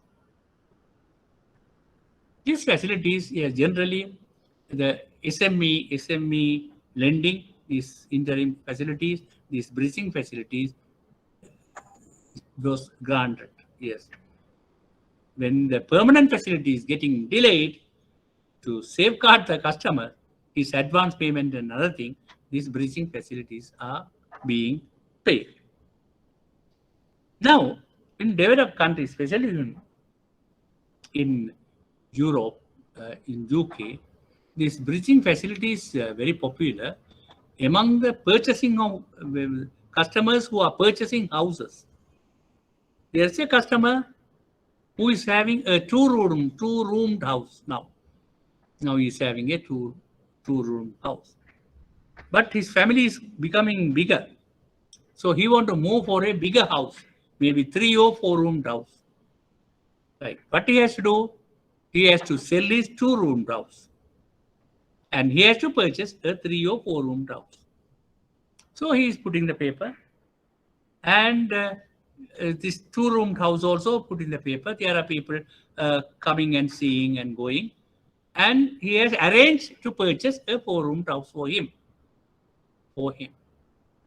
So now that is also through a bank loan he want to purchase the 4-roomed house. But as his contribution, he has to pay that is possible by selling this 2-roomed house. Only the balance only he is seeking as a bank loan to purchase. Right. Now he has found arrangements have been made with the seller of the 4-roomed house. And then now, of course, this 2-roomed houses, his house is not being sold yet. People are coming and couldn't finalize it. But another person has, okay, there was a person, he says, yes, okay, I will buy your 2-roomed house, but you must give me a 6 months time. In 6 months time, I will buy your, okay. Then in that case, an agreement is drawn, signed between the person who is going to buy the 2-roomed house and the seller. Okay, 6 months time, he will buy for certain amount of money. So this house, 4-roomed house, his owner says, no, I can't wait any longer. You have to purchase now. You have to purchase it now. Otherwise, there are people, I will sell it to other people. So in that case, he going to a financier, a bank or a financing company. The finance companies look at his position and everything. Okay, right. We will give you money for you to purchase this house. And this one, when it sells, we will recover that. So that money we will give you as an interim finance. This is a bridging loan. So bridging loan till his other 2-roomed house is sold. So now he is buying this 4-roomed house. So the 2-roomed house, of course, it will be, when it is sold, that finance company will recover that amount. So this is also bridging finance. So now in this case, the sale of within, say, 2-roomed house will be sold in another 6 months time. So that is fixed. So we call it closed bridging finance. That is closed. That money is sure. He is going to get that money in 6 months time by selling this 2-roomed house. He is going to get that money in 6 months. That is, yes, definitely. So we call it closed bridging finance. But in some cases, still not finalized. It may take another 6 months or 7 months or 1 year. So in that case also, the bank will enter into an agreement. So when the house is sold, that money will be paid like that. That is also possible, but the risk is high there. It is not 6 months, maybe more than 6 months, or maybe more than 1 year also when the sale agreement is finalized. So that is, we call it open bridging finance. So these things are there. But now in our country also, there are people who sell their small houses and moving for big houses. This type of bridging finance facility will be made, could be made. The bank can utilize this facility for the people who want to sell their small houses and they want to go for big houses. This facility can be granted. Bridging loans. In foreign currency loan. Yeah, in the case of foreign currency loan, generally it is with the central bank approval. The bank, a commercial bank can grant a loan, central bank approval, or BOI approval, Board of Investment, for the projects. When there are projects, they earn money in foreign currency by exporting things. When they earn money, so they can be granted a foreign currency loan. So in the Board of BOI agreement with the BOI, agreement between the BOI, Board of Investment, and the company, as in clauses, it would have been mentioned. This company can eligible to borrow foreign currency loan up to a maximum of that amount. It is stated in the BOI agreement. So in that case, they can borrow from any commercial bank this amount based on the BOI approval or IBSL approval. But now, even for the foreign employees, the central bank has allowed them to obtain foreign currency loan through there are circulars issued by the central bank for the people to borrow their loan in foreign currencies. That is from the commercial bank. For commercial banks also, they have foreign currency banking unit, FCBU. Through them only, this transaction could be possible. FCBU, foreign currency business banking unit. Through them only, this transaction is. So foreign currency loan generally by the central bank approval or BOI approval, but now the central bank for certain purposes, they have approved. Then the export credit. Export credit. So this is for the export. So exporter, you learn this one under international module. The exporter, this is generally through the, I have just touched it, but I didn't explain you much. That is letter of credit, LC. So this is through LC, letter of credit. And importer will establish a letter of credit through his bank, importer's bank, to the exporter's bank. And the exporter's bank will advise the exporter. This is the LC transaction, letter of credit transaction. So the exporter will receive a LC for him to supply certain item, for him to export certain item, maybe garments, 1,000 units of garments, shirts.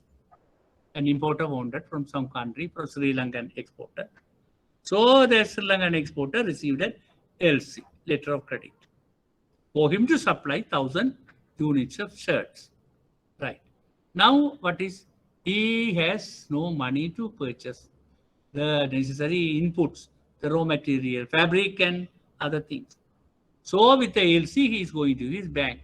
Look here, I have got an export order. This LC is there. I need some money for me to make these shirts and export. So the bank will go through the LC very carefully. Yes, that is very carefully. You will learn under international module. Very careful, they examine and see, okay, if they are satisfactory, they may give facility for him to make the shirts and export. For him to make the shirts and export. We call it the facility is called is packing credit facility. It is a working capital. Packing credit facility for the exporter to make item and to export. And another term, this is before shipping. This is before shipping. The bank is granting this facility to the customer before shipping. So after that only he can make shipping. So we call it pre-shipping credit, pre-shipment credit. So pre-shipment credit or packing credit against a letter of credit, an exporter is granted a facility. So the exporter is making the shirts and everything and then handing over through his forward agent to the ship with the documents and everything, and then he will collect the document and send it through his bank to the importer. Then only he can clear the item. So the bank at that time, bank will recover what they have advanced. So this is packing credit or pre-shipment credit facility. There is another one. This is for the export credit. Now there is another item that is post-shipment credit. This is after shipping, after sending the items. Now the customer has his money, the same letter of credit, 4,000 shirts to be exported. The customer has his money, so he purchased the fabric and everything. He make everything and shipped to that country. And then he has to hand over the document to his bank. Hand over the documents there. Then the bill. He will sign the bill of lading, then bill of origin certificate, packing certificate, origin certificate, and the bill for the exporter to pay. He is handing over to his bank and ask the bank to make the payment against this bill. That is to purchase the bill. So then the bank will look everything is satisfactory, going through everything satisfactory, and then purchase the bill and advance the money to the customer. When the money comes, bank will recover it. So this is post-shipment credit, after shipping, post-shipment credit. So bill discounting,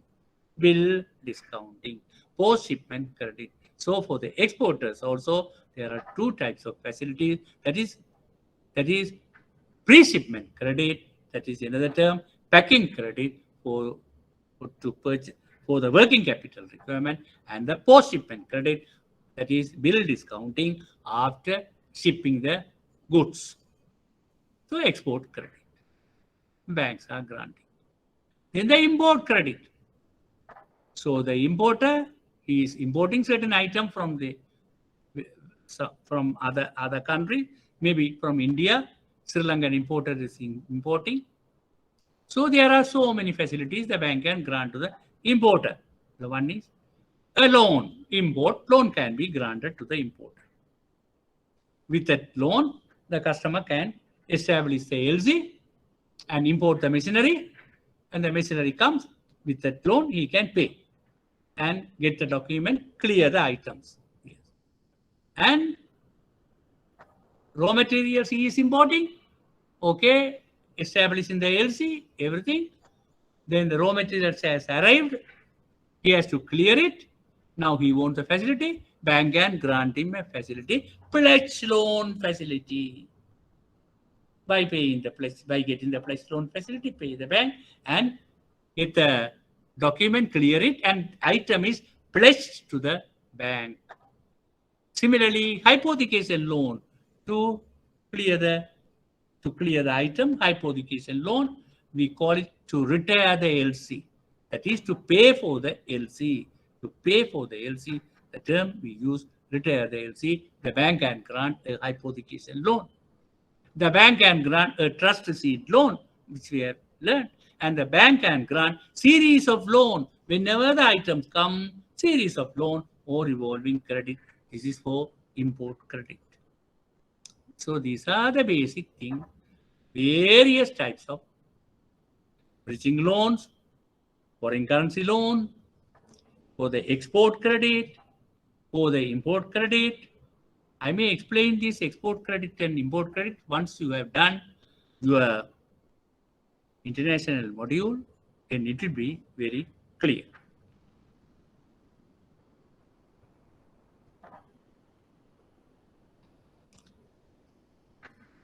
Then terms and conditions for advances. When the facilities are granted,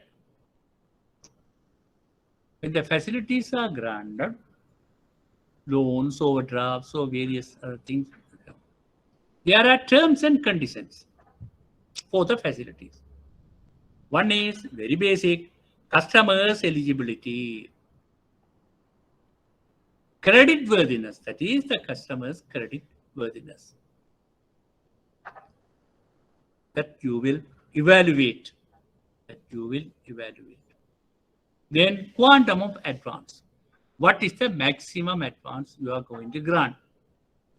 Then equity contribution. What is the equity contribution from the borrower? How much? How he is? What is the equity contribution? Then interest rate. Then early, of course, only one interest rate fixed those days. Once the loan is granted, the interest chargeable is 12% till the loan is repaid, till the end. The 12% interest rate is charged. Yeah, maybe the interest may go up and down and everything, but 12% is charged, was charged. That was earlier. But now it is mainly variable or floating rates. But the short-term loans, still the fixed interest rate are charged. For the short-term loan, the fixed interest rate are charged. But medium and long-term loan, it is variable or floating interest rates based on the customer's wish. So whether a customer wants a variable rate, yeah, it is. How often the variable rate? Either quarterly or biannually or annually? Yeah, how the variable interest or floating rate? How often to change the variable? Right. So that is another condition. Interest rate you must consider. Then the repayment period and the grace period. So repayment period can be what we have discussed, short-term, medium, or long-term advances. It can be short-term, medium, or long-term advances. Then the installment could be monthly installment, or quarterly installment, or half-yearly installment. Customer can pay the installment half-yearly, or quarterly, or monthly. Generally, it is monthly. But in the case of agriculture concern, they may not get income monthly. So in that case, it may be quarterly or half-yearly repayment. But anyway, whatever it is based on the cash flow. How is the cash flow? Whether cash surpluses are in monthly basis or medium or quarterly or half-yearly, based on that one, the repayment, whether the nature of repayment, whether monthly, quarterly, or half-yearly, will be fixed based on the cash flow. And then another thing, equal installment or equated installment. Equal installment or equated installment. Equal installment means, I try to explain, yes, see whether you can understand it. Now, I will move on to the board, I think, anyway. Okay, now, anyway, I will explain to you. Shall we, now the time is 10:40. Shall we have a break now? We have a break now. 40. We meet by 10:50. We meet by 10:50. Okay? Right. We have a break now. Thank you.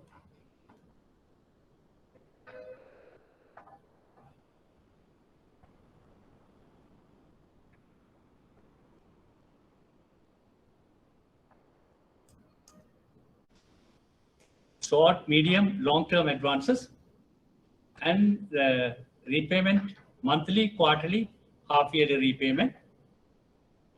And this is depending on the cash flow.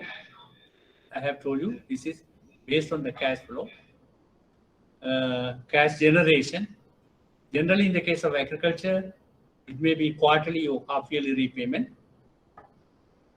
So, based on the cash flow, cash generation, you will decide. And then the grace period, the meaning of grace period is during the grace period, the customer can't pay the capital installment, but he has to pay the interest. He has to pay the interest.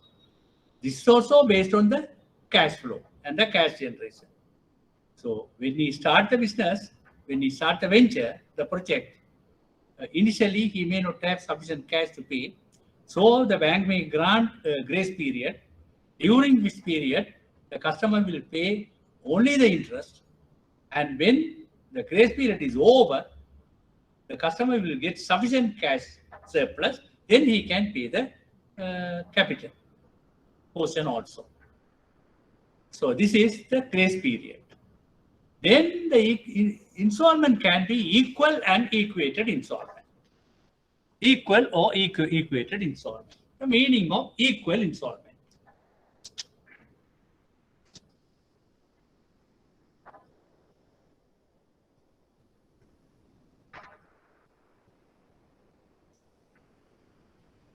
What is equal installment? Now, the loan amount, let us assume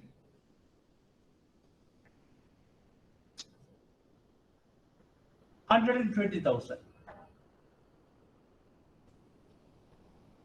Interest rate 12% per annum.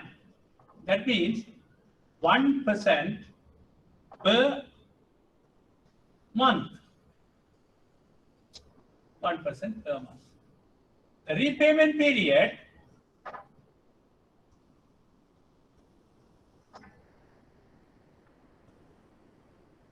$12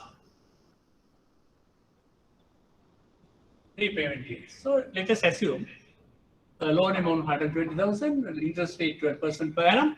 That means 1% per month, and the repayment period 12 months. So first month, opening balance. So this is month, and then we put it like this. Opening balance. This is month. Closing balance, or otherwise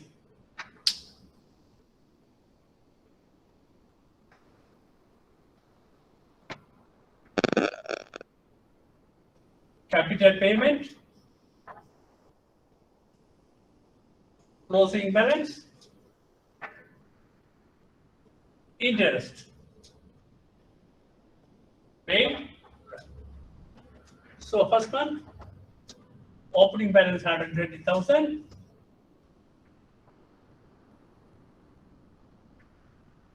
Capital payment. Now 12 months. So 10,000. So that is 12 months. That is 10,000 per month. 10,000 per month. So capital payment 10,000. So closing balance 110,000. So interest, how much is the interest? 12%, that is 1% per month per 100 rupees. So 1,20,000, 1,200 interest. Then capital plus interest 1,200 plus 10,000, 11,200. This is during the first month. The second month, here 110,000.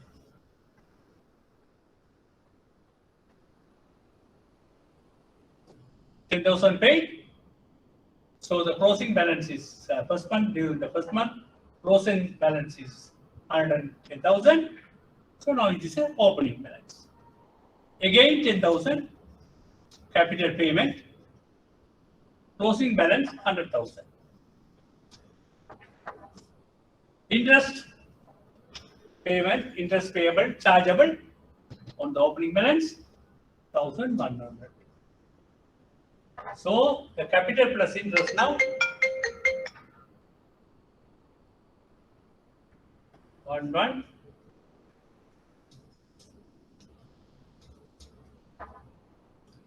Capital plus interest. Third month, now this is 100, 10,000 payment. Now it is 90,000 closing balance. Now 10,000. The interest is going to be 1,000.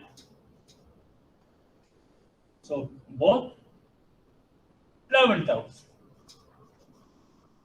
Capital plus installment. This is installment. Installment. Monthly installment. So this is the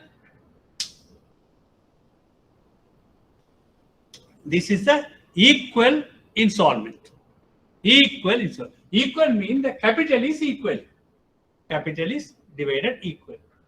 Loan amount 120,000. So repayment period 12 months.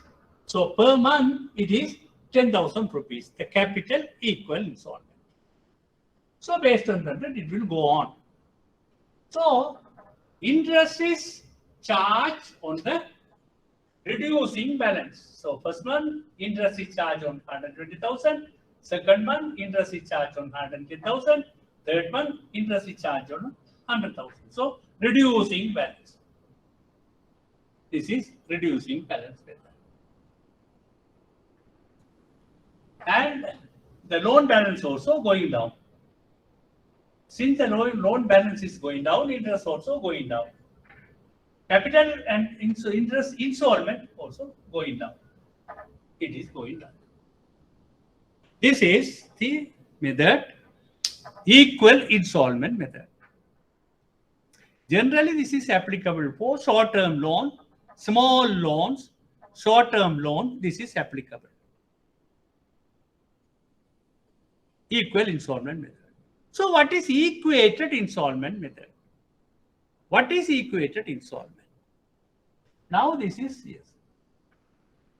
Now in the case of housing loan, longer repayment period, a big amount customer may want, maybe around some customers, they may want about 50 million rupees housing loan, 25 million rupees housing loan. So in that case, what will happen if we apply this equal installment method? What will happen? So let us see. So now, if it is 12 million housing, 12 million rupees. Now I am changing this. You can watch this. I hope you can see the board and you can see me. My explanation you will be able to see. Okay. Now, a loan amount 12 million rupees.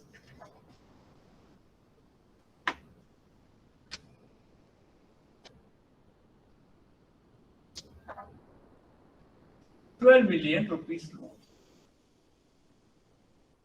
So interest rate let it be 12% per annum. Right. The repayment period, say 120 months. Repayment period, 110 years, 120 months. So that means 120 months, that means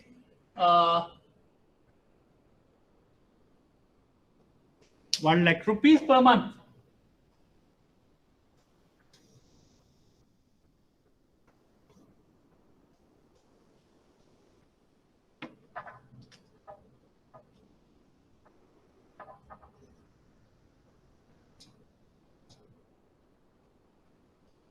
per month 1 lakh rupees.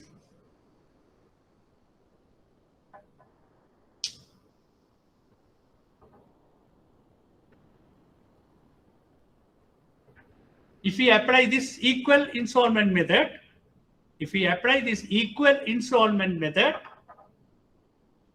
for this housing loan of 12 million rupees, interest rate 12% per annum, so that means 1% per month, repayment period 120 months, that is 10 years, so monthly installment will be 100,000. So let us work out on this one.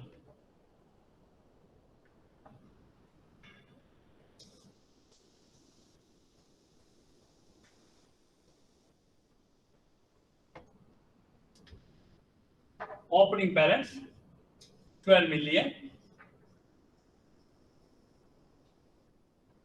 Capital payment 100,000.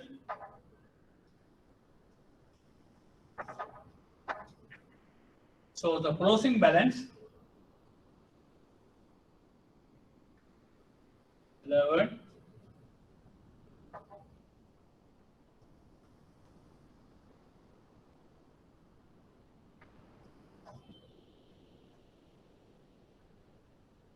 Yes, 11.9 million, that is closing balance. Then the interest, 1%. Interest will be per month.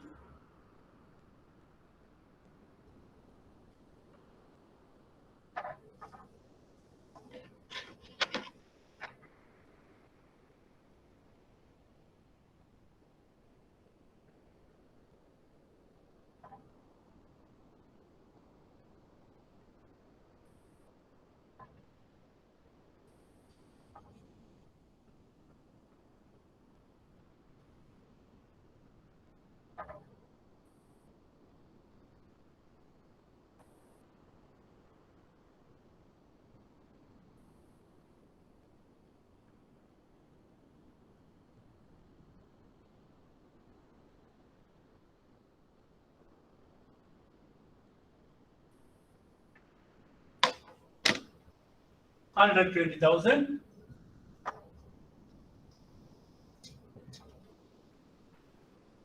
Interest will be 120,000.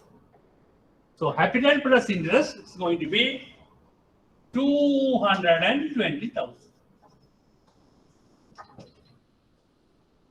220,000. So first month, opening balance 12 million, capital payment 100,000. Based on that one, the closing balance is 11,000. So 11.9 million. Interest on this 12 million for 1 month, 120,000. So both is going to be 220,000. This is going to be the loan repayment if we follow this equal installment method. How many people are capable of paying this installment? This is a loan of 12 million for a housing loan. 10 years repayment period, 12% interest. The customer has to pay 220,000 rupees. How many people are there capable of paying this as a loan installment for their housing loan? So for them to pay this much as a loan, then their income should be at least 400,000 rupees. It may be difficult to get that type of customer. So you won't be able to grant any loans. So because of that one, those days bankers have developed another method, call it equated installment method, by using mathematical formula. By using a mathematical formula, they created a method called equated installment method. In the equated installment method, what will happen? They use that mathematical formula and get an amount. Repayment amount by using mathematical formula. Before that, I must tell you, so this This also, this equal installment method also, reducing balance method. Interest is charged on the reducing amount.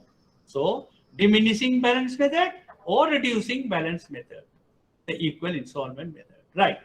Because of this amount is too high, there won't be any borrowers, loan takers. Because of that one, those days bankers have developed a new method, new payment method. We call it equated installment method, where using mathematical formula, they fix an amount. In that amount, first they recover. This is every month the customer pay only a particular amount. A particular amount the customer will pay every month. A fixed amount.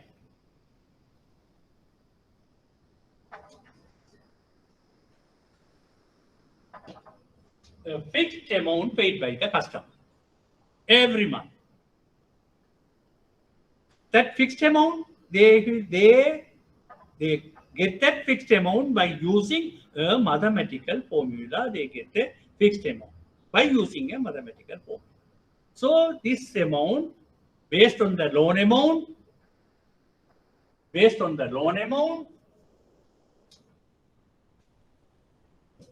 then interest rate, then the repayment period,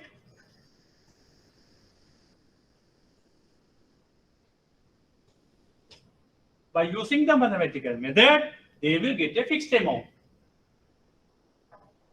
Then, from the fixed amount, this fixed amount, based on, I have told you, based on the loan amount, based on the interest rate, and based on the repayment period, by using the mathematical formula, they get a fixed amount. This fixed amount the customer has to pay throughout his loan period. The same amount the customer has to pay throughout the loan period. The customer has to pay the same period. From that amount, first they recover the interest recovery. Then they recover the capital recovery. First, interest portion recover, and the balance will go to the capital payment. First, they recover the interest, and the balance will go to the capital. So, during the early part of the loan, maybe the first month or second month, maybe the first month, the loan amount, the capital is big amount. So, the interest also a big amount. And then the repayment is going on, capital amount is getting reduced. Because of that one, the interest recovery also getting reduced. While the interest recovery is getting reduced, the capital recovery is going up. So here also the repayment, the interest calculation is based on the diminishing balance method. Diminishing balance method. First they calculate the interest on the balance, and they take the interest. The balance amount out of this fixed amount will go for the capital repayment. So first month, the interest recovery will be higher, the capital recovery will be smaller. As the time goes on, when the capital balance is coming down, the interest recovery is coming smaller and the capital recovery is coming bigger. So the first month of the recovery, interest payment is higher, capital payment is low. At the last period, the interest payment is low, capital repayment is higher. This also equal installment method. So this equated installment method, this fixed term will be able to pay it by the loan taker. The borrower can pay this amount. So this will be smaller than this amount. So the equated installment method amount will be smaller at the beginning than the equal installment amount. So that's what this is, the equated installment. The method is being applied. So now how to calculate the equated installment? this is calculated by the system. Because it's a difficult mathematical formula, manually it will be very difficult to calculate mathematical formula, very difficult to calculate manually. So it is by the computer system, this will be calculated. So in your system, by putting the system, you will get this equated installment. Now, I'm raising this.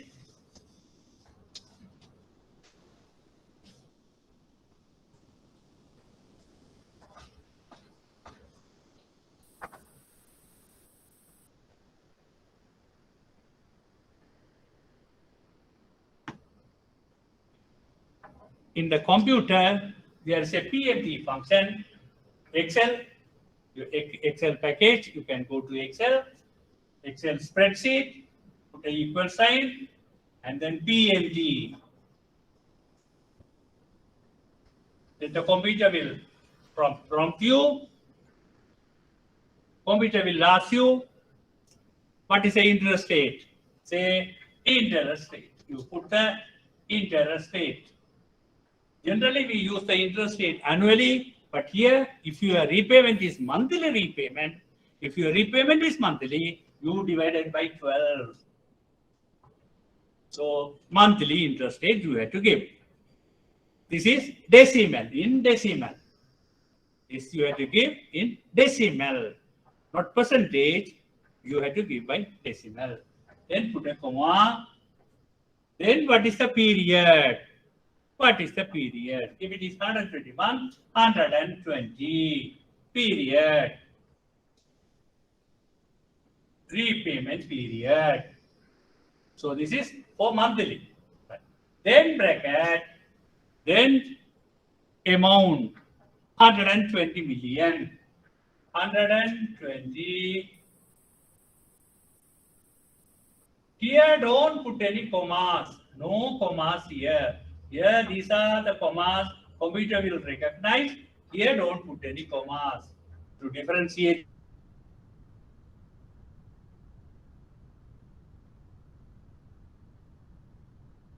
It is PMT. You will get this equated installment you will get. So this is the way you calculate. But in the new versions, equated installment, then they will ask what is the amount. So you have to just put the amount. There's a table. You put the amount, interest rate, period. Automatically you will get. This is earlier version. You have to do like this.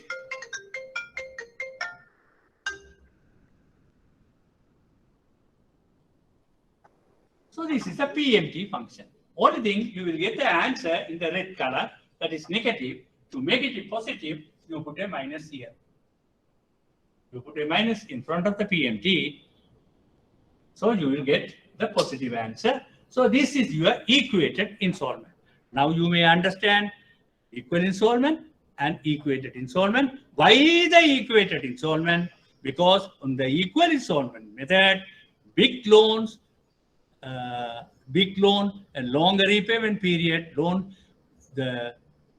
you won't be able to find any borrowers to take the big loans if the repayment is based on equal installment, because equal installment, the initial equal installment will be very big amount.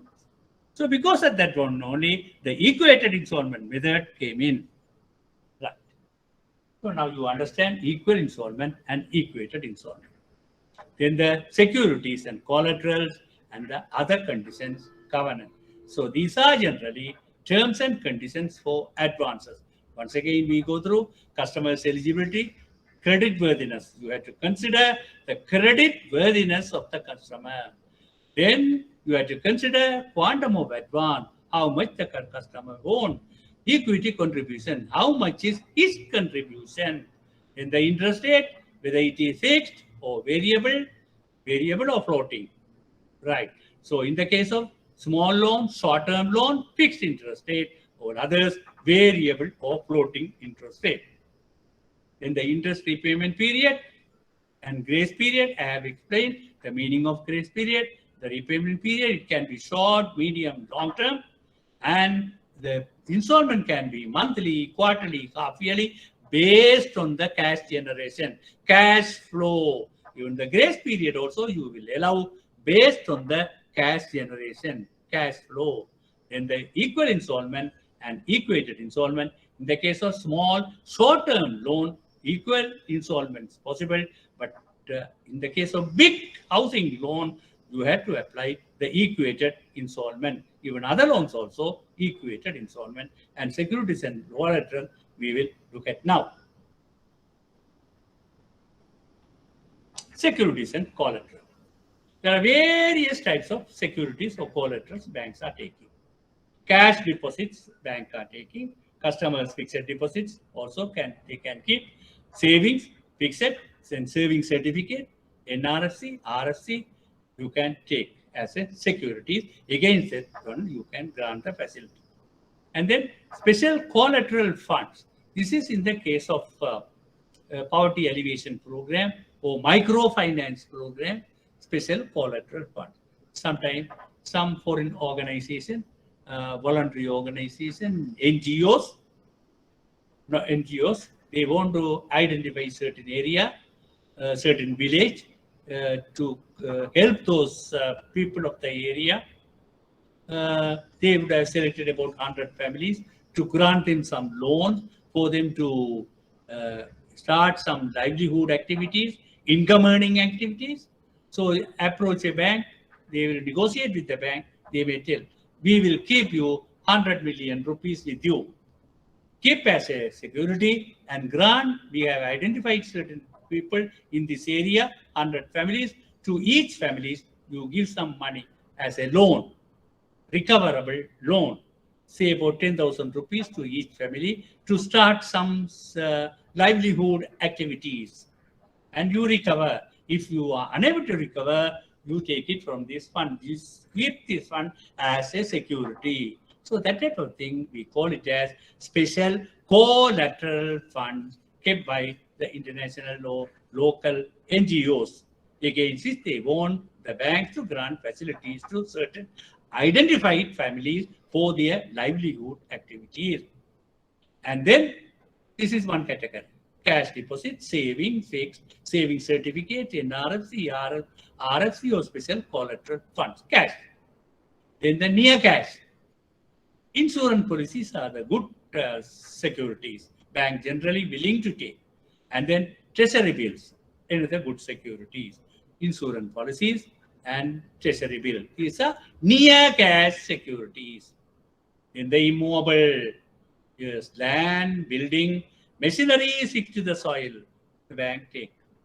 Then movable, vehicles, stock in trade, machineries not fixed to the soil, those are movable, the bank can take as securities. Mortgage over these properties, movable or immobile. And then receivable or book debts. Receivable or book debts. So this also, yes.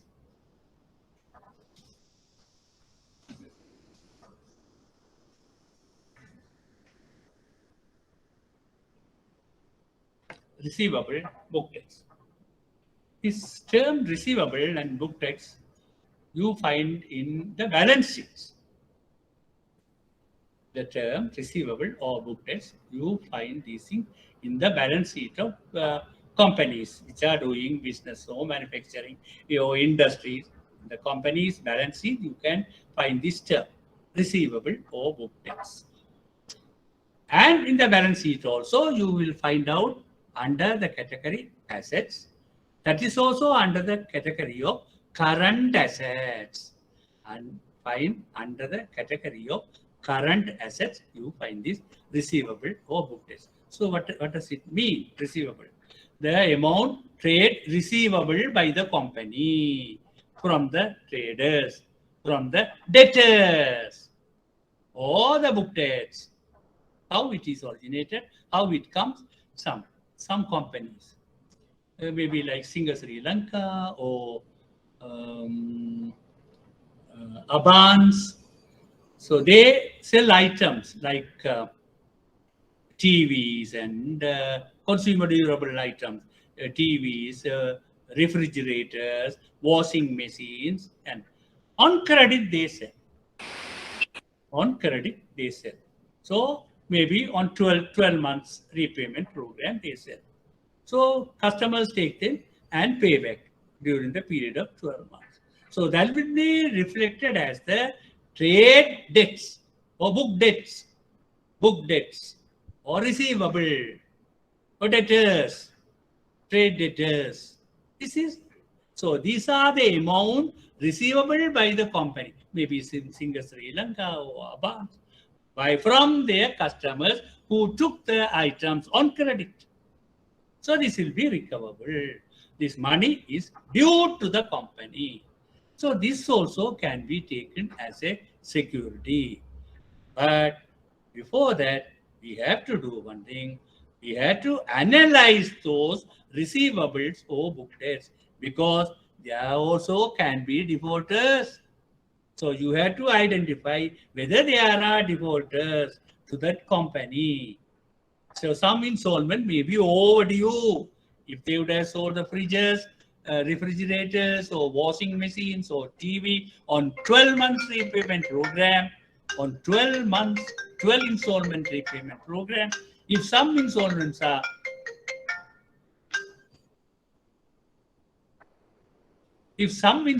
are overdue, yes, then you have to identify and you have to segregate those defaulted customers, overdue customers, you have to segregate. We call it as age analysis. You have to do the age analysis.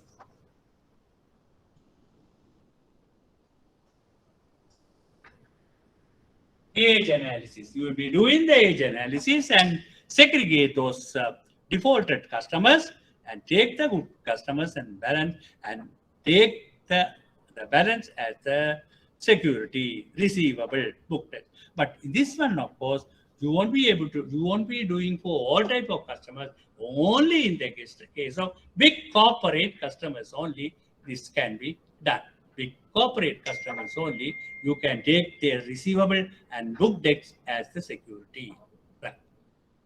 Apart from that, guarantees. There can be personal guarantees. I have already told you about the guarantees. Guarantee loan, overdraft, yes. Personal guarantee, 2 personal guarantees can take. Company guarantee or corporate guarantee. What is company guarantee or corporate guarantee? There may be a company, ABC, their company.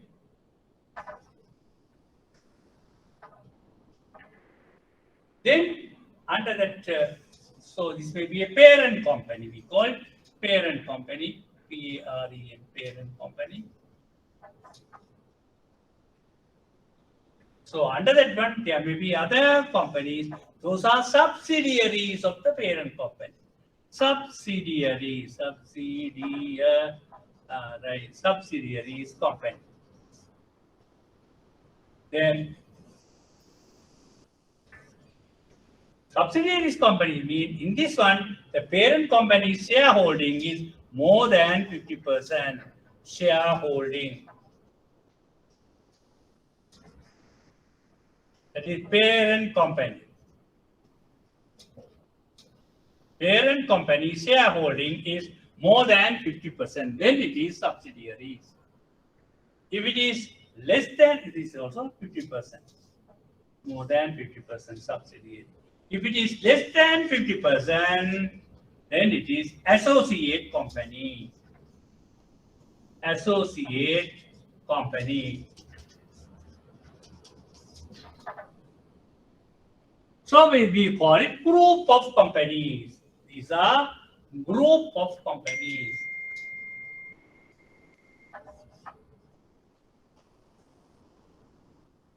Group of companies.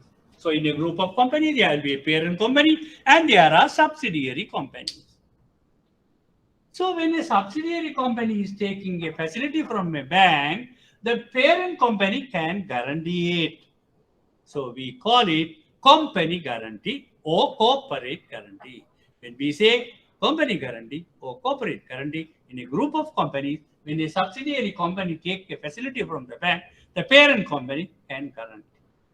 If it is acceptable, then the parent company. So we call it as the corporate guarantee or company guarantee, right? And then indemnity, and I erase it, sir.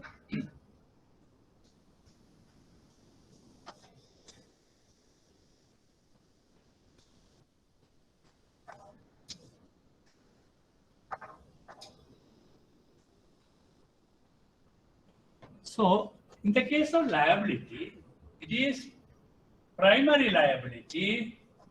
I am liable. Oh, my liability is primary liability,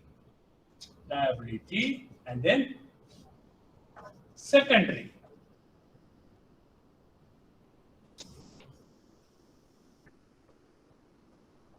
Secondary liability.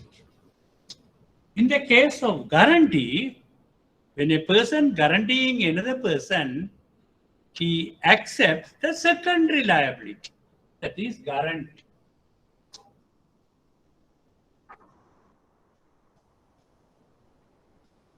The guarantor accepts the secondary liability.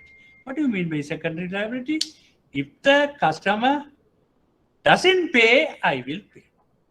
If the customer couldn't pay, I will pay. That is accepting the secondary liability. In the primary liability, whether customer pay or not, I will pay. That is the primary liability. Then the indemnity is a primary liability, accepting indemnity is accepting the primary liability. So guarantee and indemnity both are accepting the liability, but in the case of indemnity is accepting the primary liability, that is whether the customer pays or not, I will pay. Secondary liability, if the customer doesn't pay, I will pay. So that is also bank accepts as a security. Then not always, only in the case of special cases. Then credit guarantee. What is credit guarantee?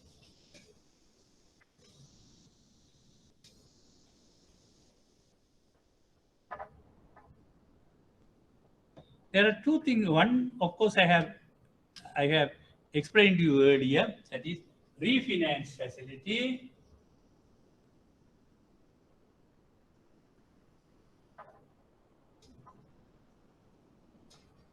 I explained you the instances where the refinance facility is provided by the government through the central bank.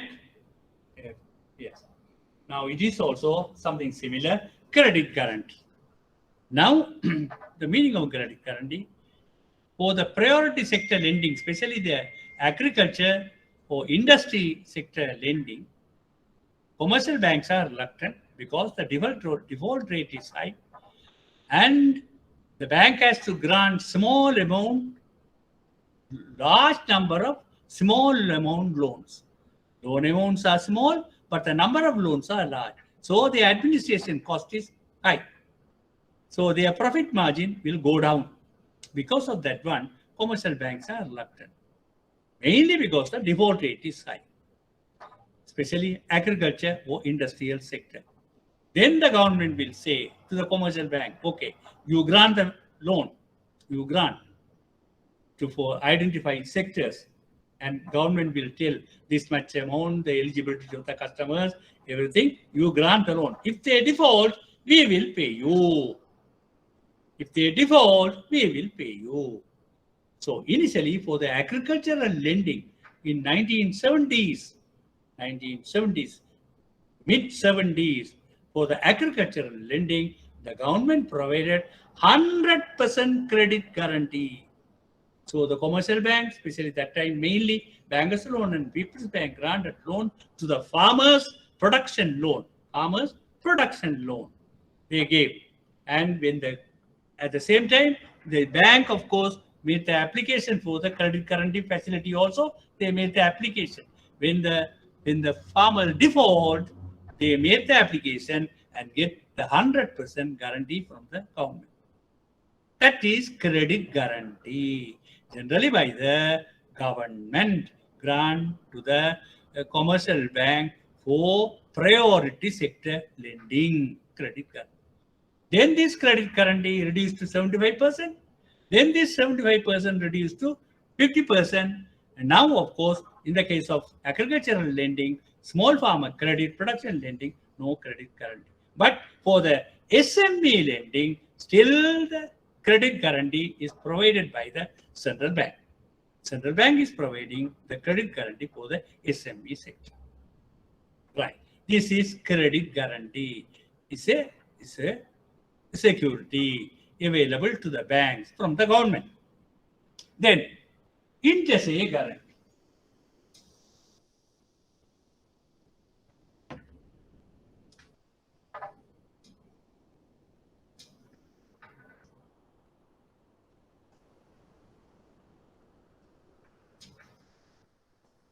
This is also in the case of priority lending. This is also in the case of priority lending. Agricultural lending. Actually, in the case of agricultural seasonal loans facilities or production loan facilities, when the banks are granted, this guarantee was obtained. When there are three people, A, B, C, three farmers. When A is obtaining the credit from the bank, B and C guarantee. And when the B obtains the credit from the bank, loan from the bank, A and C guarantee. When the C gets a loan from the bank, A and the B guarantee. So three people, each other guarantee. Each other guarantee. So all three are getting the loans, and each one of them is guaranteed by the other two. So this is inter se guarantee. This is allowed only in the case of agricultural lending earlier. Agricultural, that is seasonal loan customers. When they borrowing only, this inter se guarantee was allowed. In the commercial businesses, the commercial case, inter se guarantee is not acceptable. For the business people, when they borrow, this inter se guarantee is not acceptable. The inter se guarantee was acceptable only in the case of small farmer loans, when the small farmers are obtaining loan. Similarly, the group guarantee. The group guarantee. What is the group guarantee? I have already told you.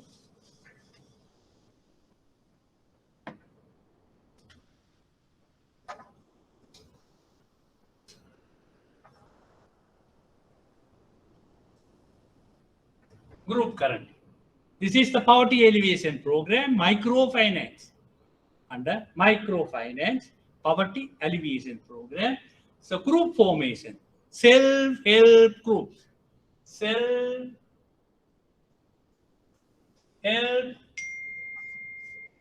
groups. SHGs. Self-help groups.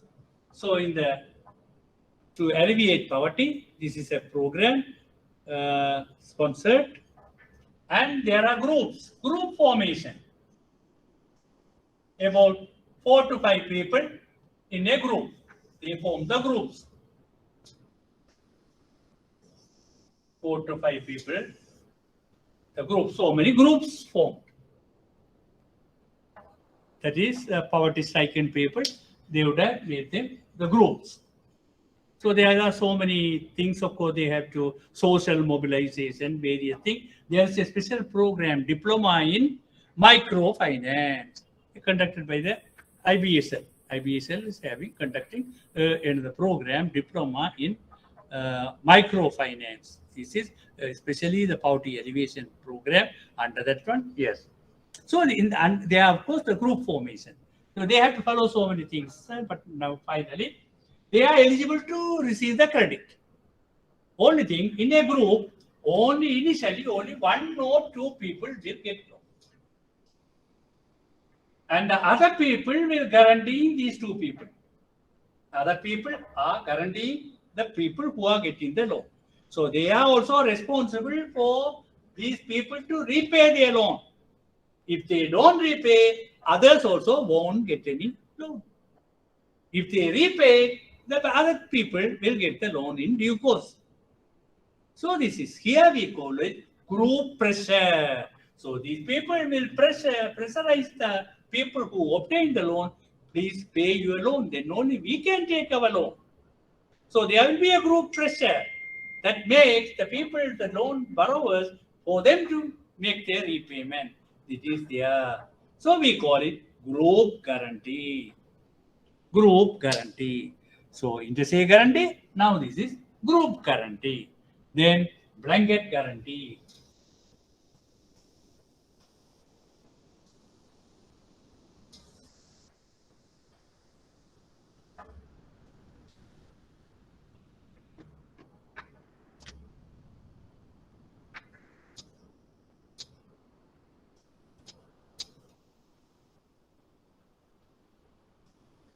This is also another poverty alleviation or livelihood initiation. Livelihood initiation. Right. Now, NGO or international or local NGO has identified an area, identifies some families, about 100 families, for them to grant some loans for them their livelihood activities, maybe a poultry farming or dairy or goat farming or small agriculture for their livelihood activities. They wanted to give some loan facilities. Then they will approach a bank. They will tell the bank, negotiate with the bank. We will guarantee this. We have identified about 100 families in that area. Each family should be given a 10,000 rupees loan for their livelihood activities, for them to do some activities, livelihood activities. We will guarantee you, all 100 families, we will guarantee you. So if that NGO is a reputed institution, reputed one, with lot of financial backing and everything, so if their guarantee could be acceptable, bank may accept the guarantee. So they will guarantee all 100 families to the bank for them to grant 10,000 rupees each family. And the NGO will guarantee. So for the all 100 families, we call it as a blanket guarantee. We call it as a blanket guarantee. They will provide the blanket guarantee. So these are the various securities and collaterals available. So based on the customer's request and the loan amount, we will decide it. Right.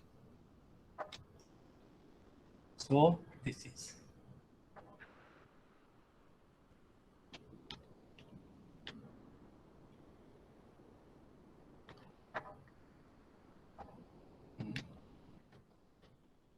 So this one is over now. We move on to the other one.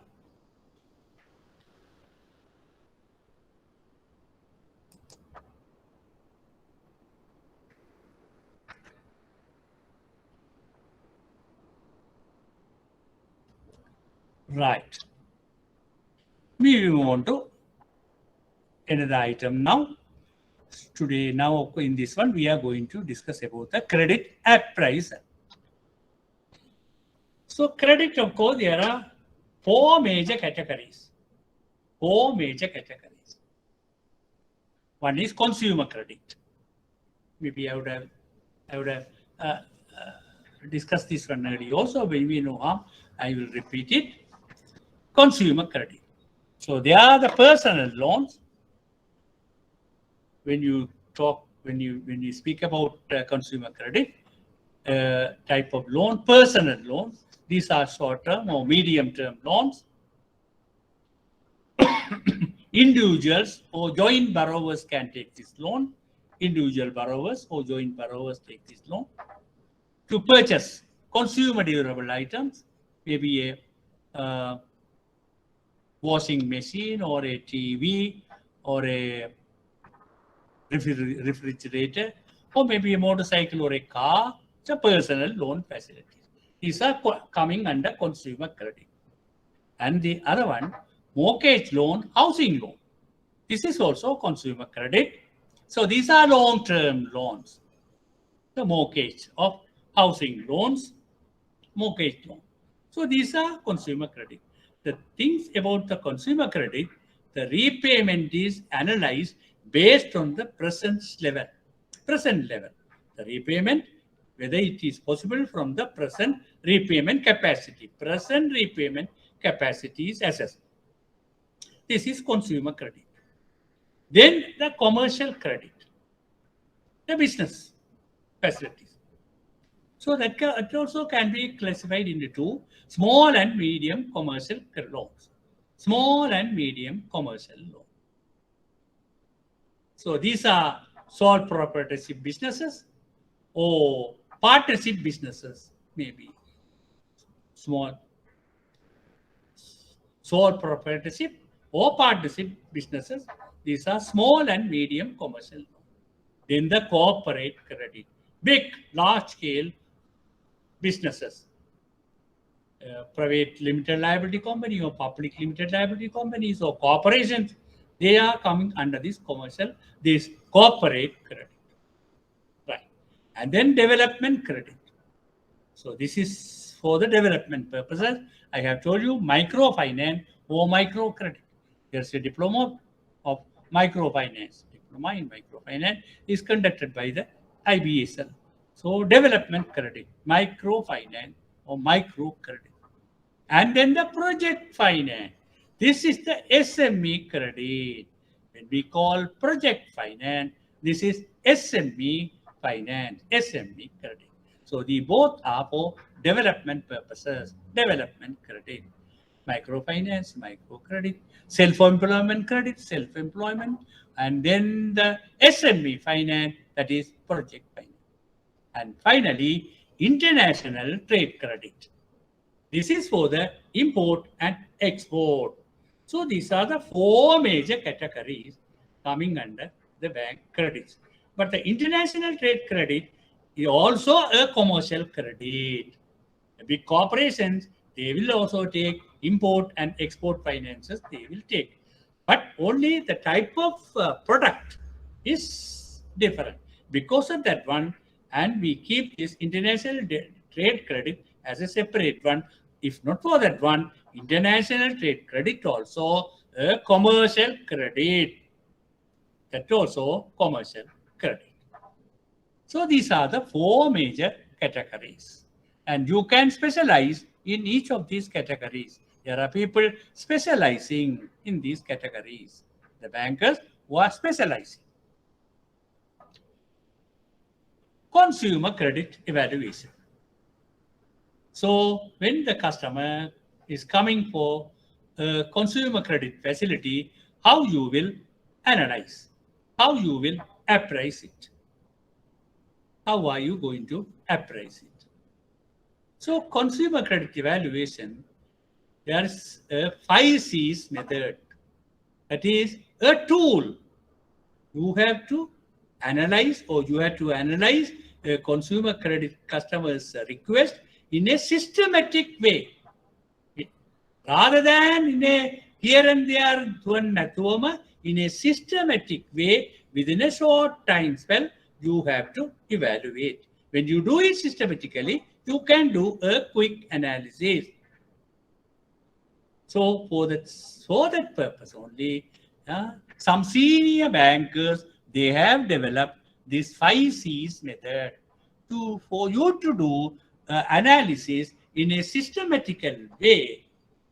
This consumer credit analysis in a systematic way they have developed. So what are these 5 C's? First C, character of the customer, his past performance, you have to analyze. And then you have to interview him.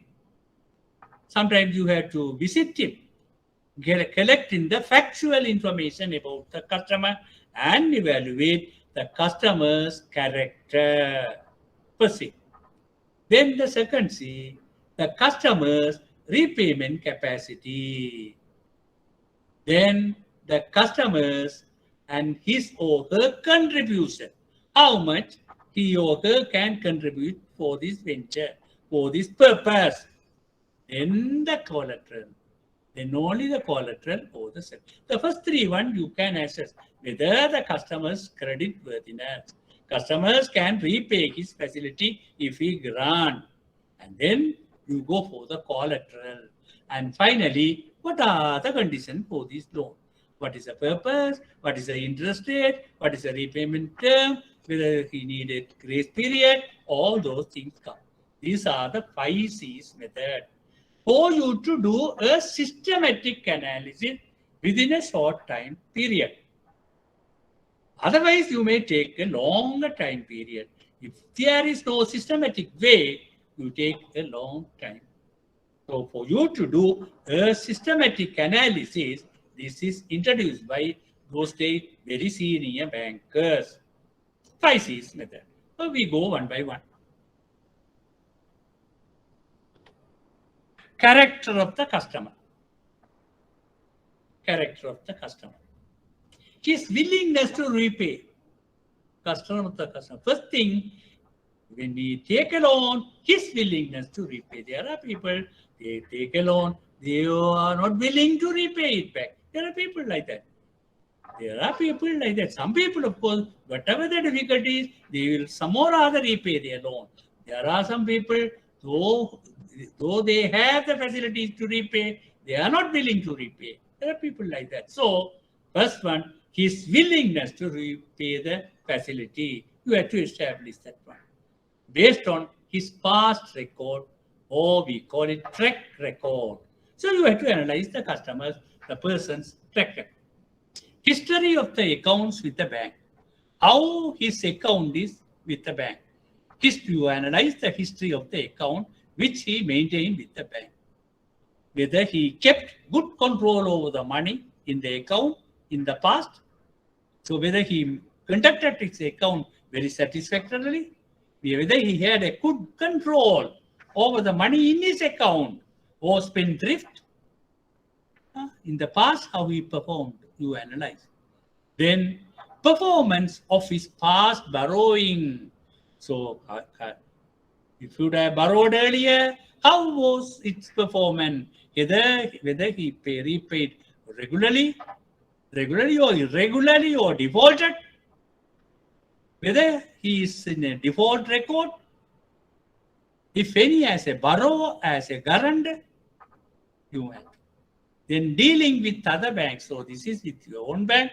How is dealing with the other banks? And now there's an important thing. The CRIP record, you have to obtain the CRIP, Credit Information Bureau record as a borrower, as a guarantor, whether he is. So you have to obtain the CRIP report. So whether he is figured in the CRIP record as a borrower or as a guarantor, you have to examine. And then personal interview. So you have to interview him person. Seems to be open and appear to conduct himself with integrity. So in the interview, he should be open and appear to conduct himself with integrity. So that you have to judge. Him whether he is, his behavior is acceptable, seem to be whether he is open, whether he appear to be conduct himself with integrity. You have to judge. So this is the character of the customer. Factual information of the customer. You analyze factual information of the customer.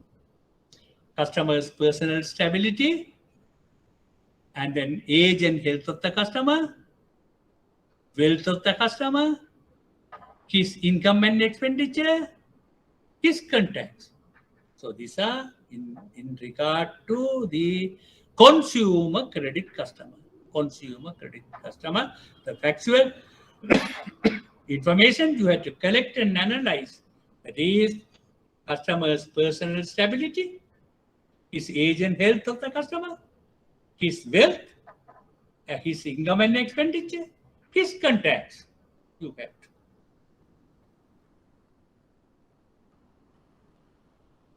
Customer's personal stability. This is important. Whether he has a home, whether he has a house, own house, or sharing with somebody. If it is so, how long? Whether he has his own house.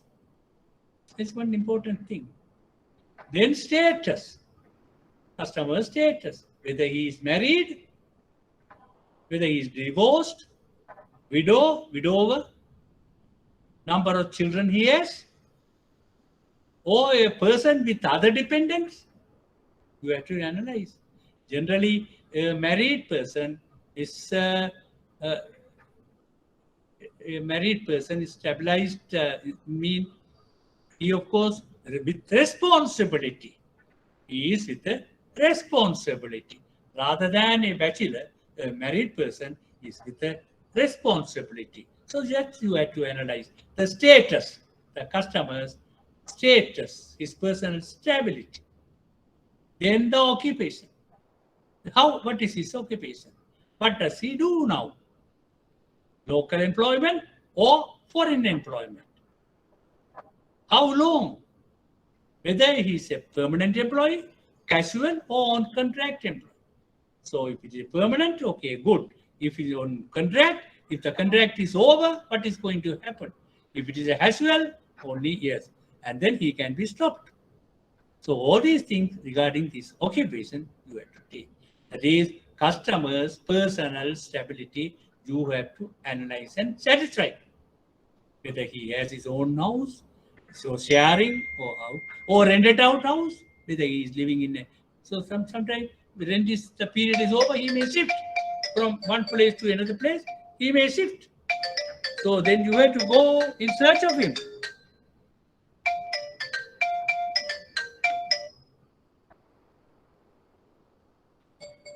In search of him. So then status, married, divorced, widower, the number of children, whether he has any other dependents, then the occupation. So you have to consider all these things. This is for you to do a systematic evaluation analysis. An age and health of the customer. A person who is old or in poor health may die suddenly, and it is not a good prospect for a long-term loan. So person old or sick person, at any moment he may die. So you can't consider a loan facility to him, especially a long-term loan cannot be considered at all. An old or sick person may not be able to earn sufficiently. When we grant the loan, he has to repay. For him to repay, he must earn. For him to earn, he should be in a good health. So if he's sick or old, he won't be able to earn. So he won't be able to repay. So you have to take into consideration the age and health of the customer. Yes. Customers' other factual information. Wealth. Customers' wealth.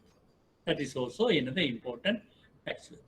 Level of asset ownership will indicate the status of the customer and his creditworthiness. Yes. So if the customer has a property, lot of property, shops, houses, buildings, land, properties. So that is his asset ownership. That indicates the status of the customer and his creditworthiness. So generally, if his status, if he has a property, lot of property owning lot of properties, his status is good, then his creditworthiness also good. And then income and expenditure. Bankers should understand that the pattern of regular expenditure and answers to be cross-checked. The income, of course, shows that is there, but the expenditure, the regular expenditure, you have to analyze. Whether the regular expenditures surpasses the income, it is more than the income. So you have to be very careful and analyze. The bankers should understand that the pattern of regular expenditure and answers to be cross-checked. So he may put it in the application form, but you have to cross-check with the customer. Then the contacts. May be related to an important customer of the bank or a senior director of a major company. This customer may be related to a very good customer of your branch, or maybe a senior director of a big company. So if this particular customer, if he has the creditworthiness and everything to receive a loan from your branch, if he is refused, then it is bad.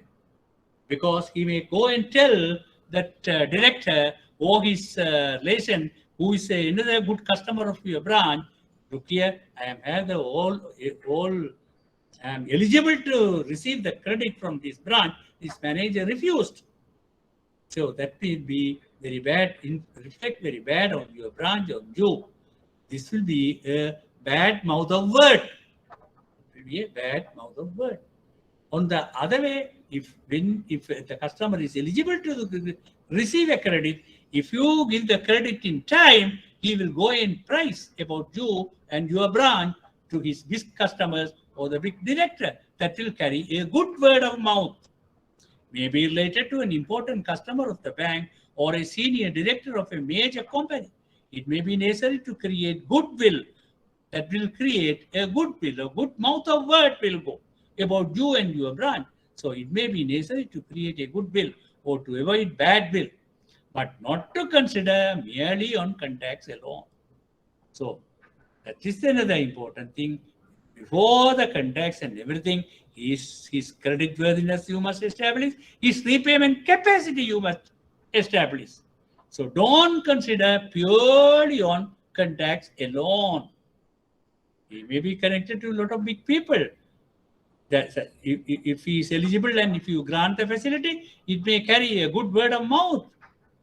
But if he doesn't, if he does not have any, if he doesn't, if he is not eligible, if he is not eligible to receive a credit, so don't consider credit facility purely on contacts alone.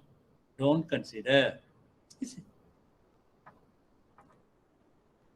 Then the capacity. Ability to borrow and repay. That is the capacity. Ability to borrow from the bank and ability to repay. When do a proper analysis of the character of a customer, a bank can establish the borrowing and repayment capacity. Because when you analyze the character of the customer, you are analyzing what is his income, what are his regular expenditure. You are cross-checking and you are seeing whether you establish whether the expenditure not exceeding the income, regular expenditure. So when you do that one, you know whether this customer has the repayment capacity. When this customer has the repayment capacity. So from his present income, whether he will be able to pay back this loan. You have to analyze from the income. Then there are weak borrowers. In the banking, there are weak borrowers. One is Public Servants Ordinance, that is a legal act, Public Servants Ordinance, and there is another one, Ceylon University Ordinance. These are old acts. Under this one, anyway, I will tell you now. When you grant a loan for the public servants, especially teachers, government teachers, those days when we grant, what we do is the recovery is from the salary of the borrower.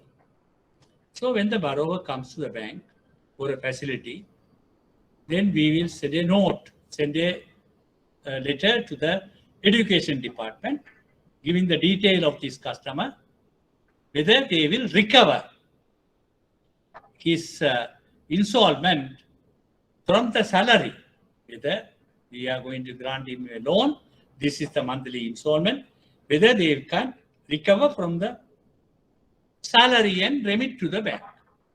Then if it is okay, then they will say, okay, yes, they will deduct from the salary and remit to the bank. That was happening those days.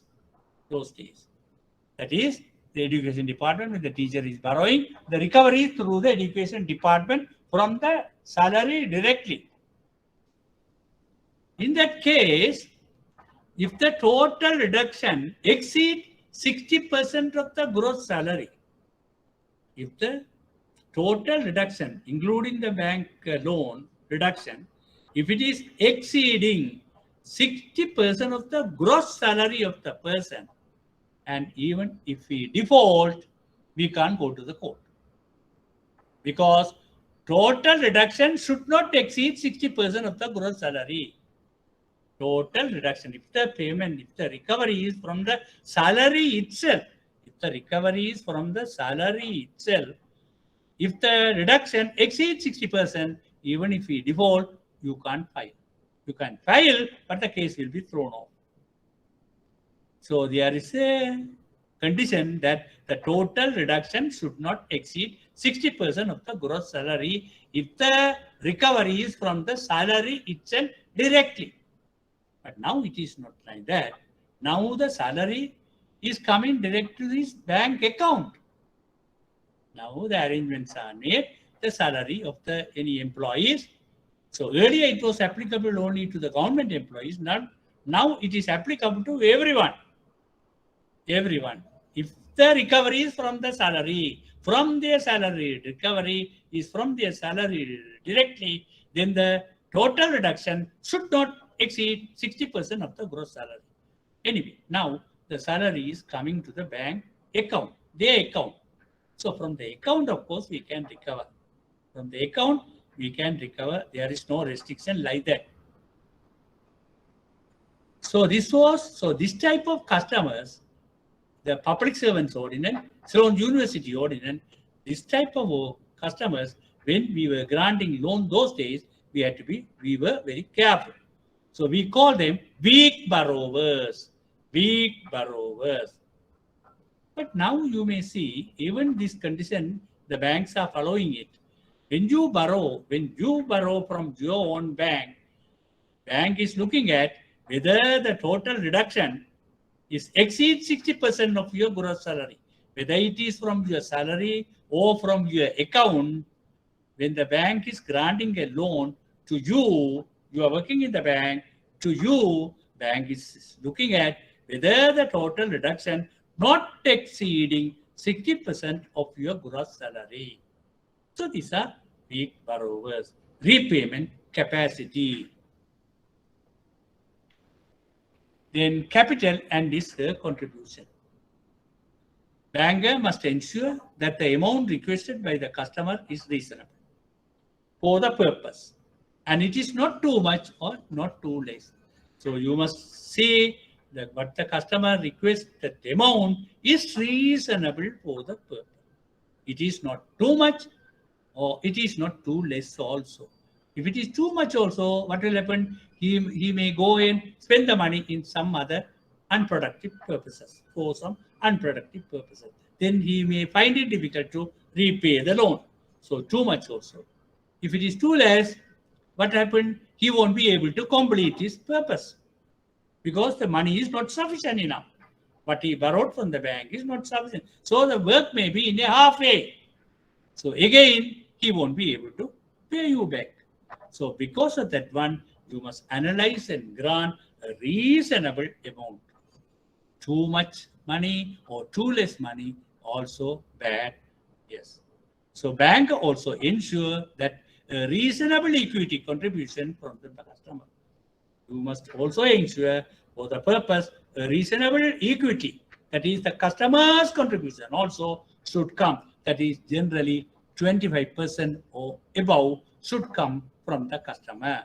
For the purpose, 25% or more should come from the customer. So this is capital and its contribution.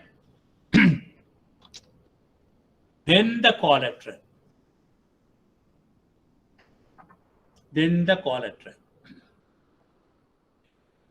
It is an insurance to cushion the credit risk statement. So if there is any credit risk, to cushion that one, we are asking for the collateral. So it is an insurance. It is a safety net to be called upon only in the event of an unfortunate inability to repay. So we may try to sell the collateral property or whatever it is. Even unfortunate inability, if the customer is due to certain reason is unfortunate inability to repay. So otherwise, we will examine and see everything is okay. Customers, the credit worthiness is good. Customers, the repayment capacity is good. But sometime, unfortunately, if anything happened, he may be not in a position to repay. In that case, we have to call for the we had to call for the property to, yes. So it is a safety net to be called upon only in the event of an unfortunate inability to repay. Banker should never decide to lend if he thinks that he will probably need to realize the collateral. Oh, so banker, the manager, he should think I have to, in this case, I have to call the property to repay to get the realize, to repay to get the loan back. If he think not to grant the facility, banker should never decide to lend if he thinks that he will probably need to realize the collateral. When a banker decides to obtain the collateral, banker must establish. One is availability of the collateral, whether the customer has the collateral to offer. Then marketability of the same, whether the collateral, that item can be marketable. Can it be valued easily? Yeah, it has to be valued easily. Could it be sold easily if the need arises? Yes, whether it can be sold easily. If it is an asset, whether it has a stable value. So it should have a stable, not deteriorating value. It has a stable or increasing value, the security or the collateral. So once again, banker must establish, in the case of collateral, banker must establish availability of the collateral. Customer should have the collateral. Without that one, if he doesn't have any collateral, what to do? Availability of the collateral. Then the marketability of the collateral.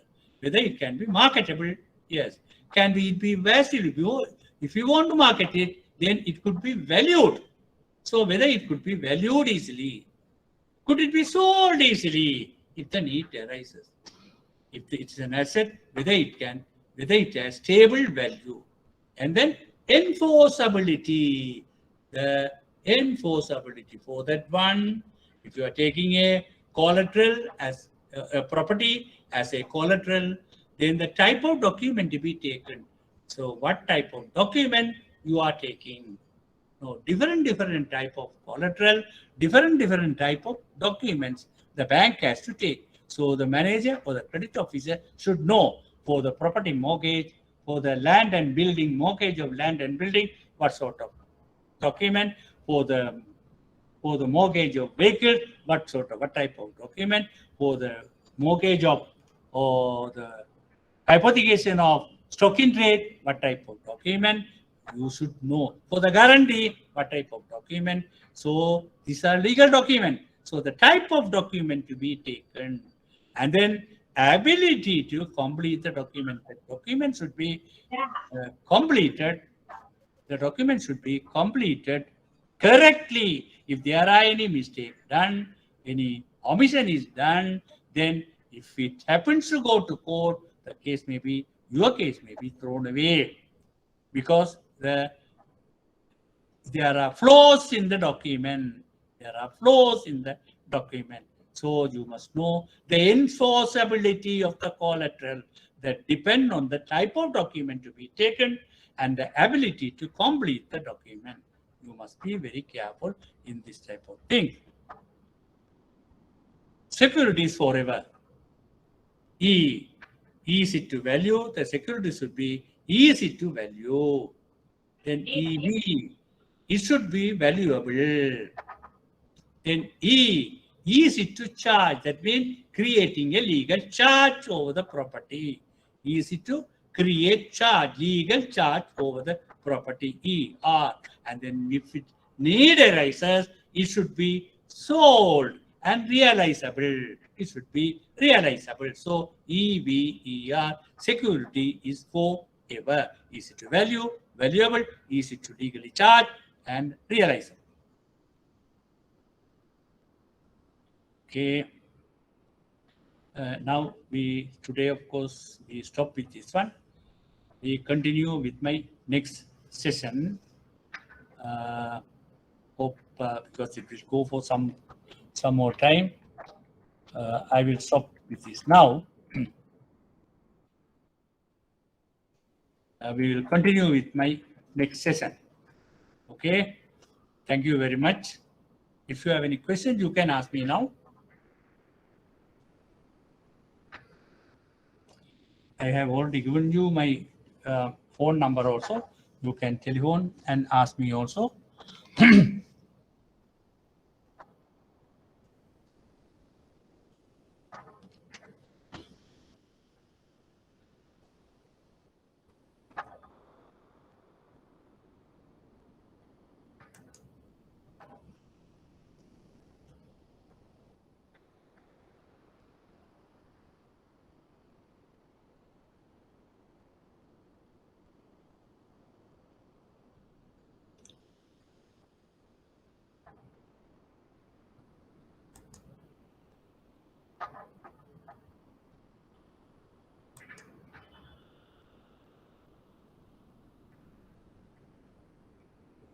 Excuse me, sir. Hello, yes. Sir, I have a question regarding the exams. Can I find out it about from you, or do I need to know about it from someone else? So please repeat it. What is it actually? I Yeah. have a question regarding the exams. Can I find out it from you or someone else? About what you are asking? Exams. Exam. Sorry. Exam. Right. You better speak to Menaka. Please Okay, speak sir. to Menaka. Right. Okay. Subject matter you can ask me. Okay. These are the administrative matters. Of course, you have to speak to them. Okay, sir. Okay. Thank Oh, you. okay. Right.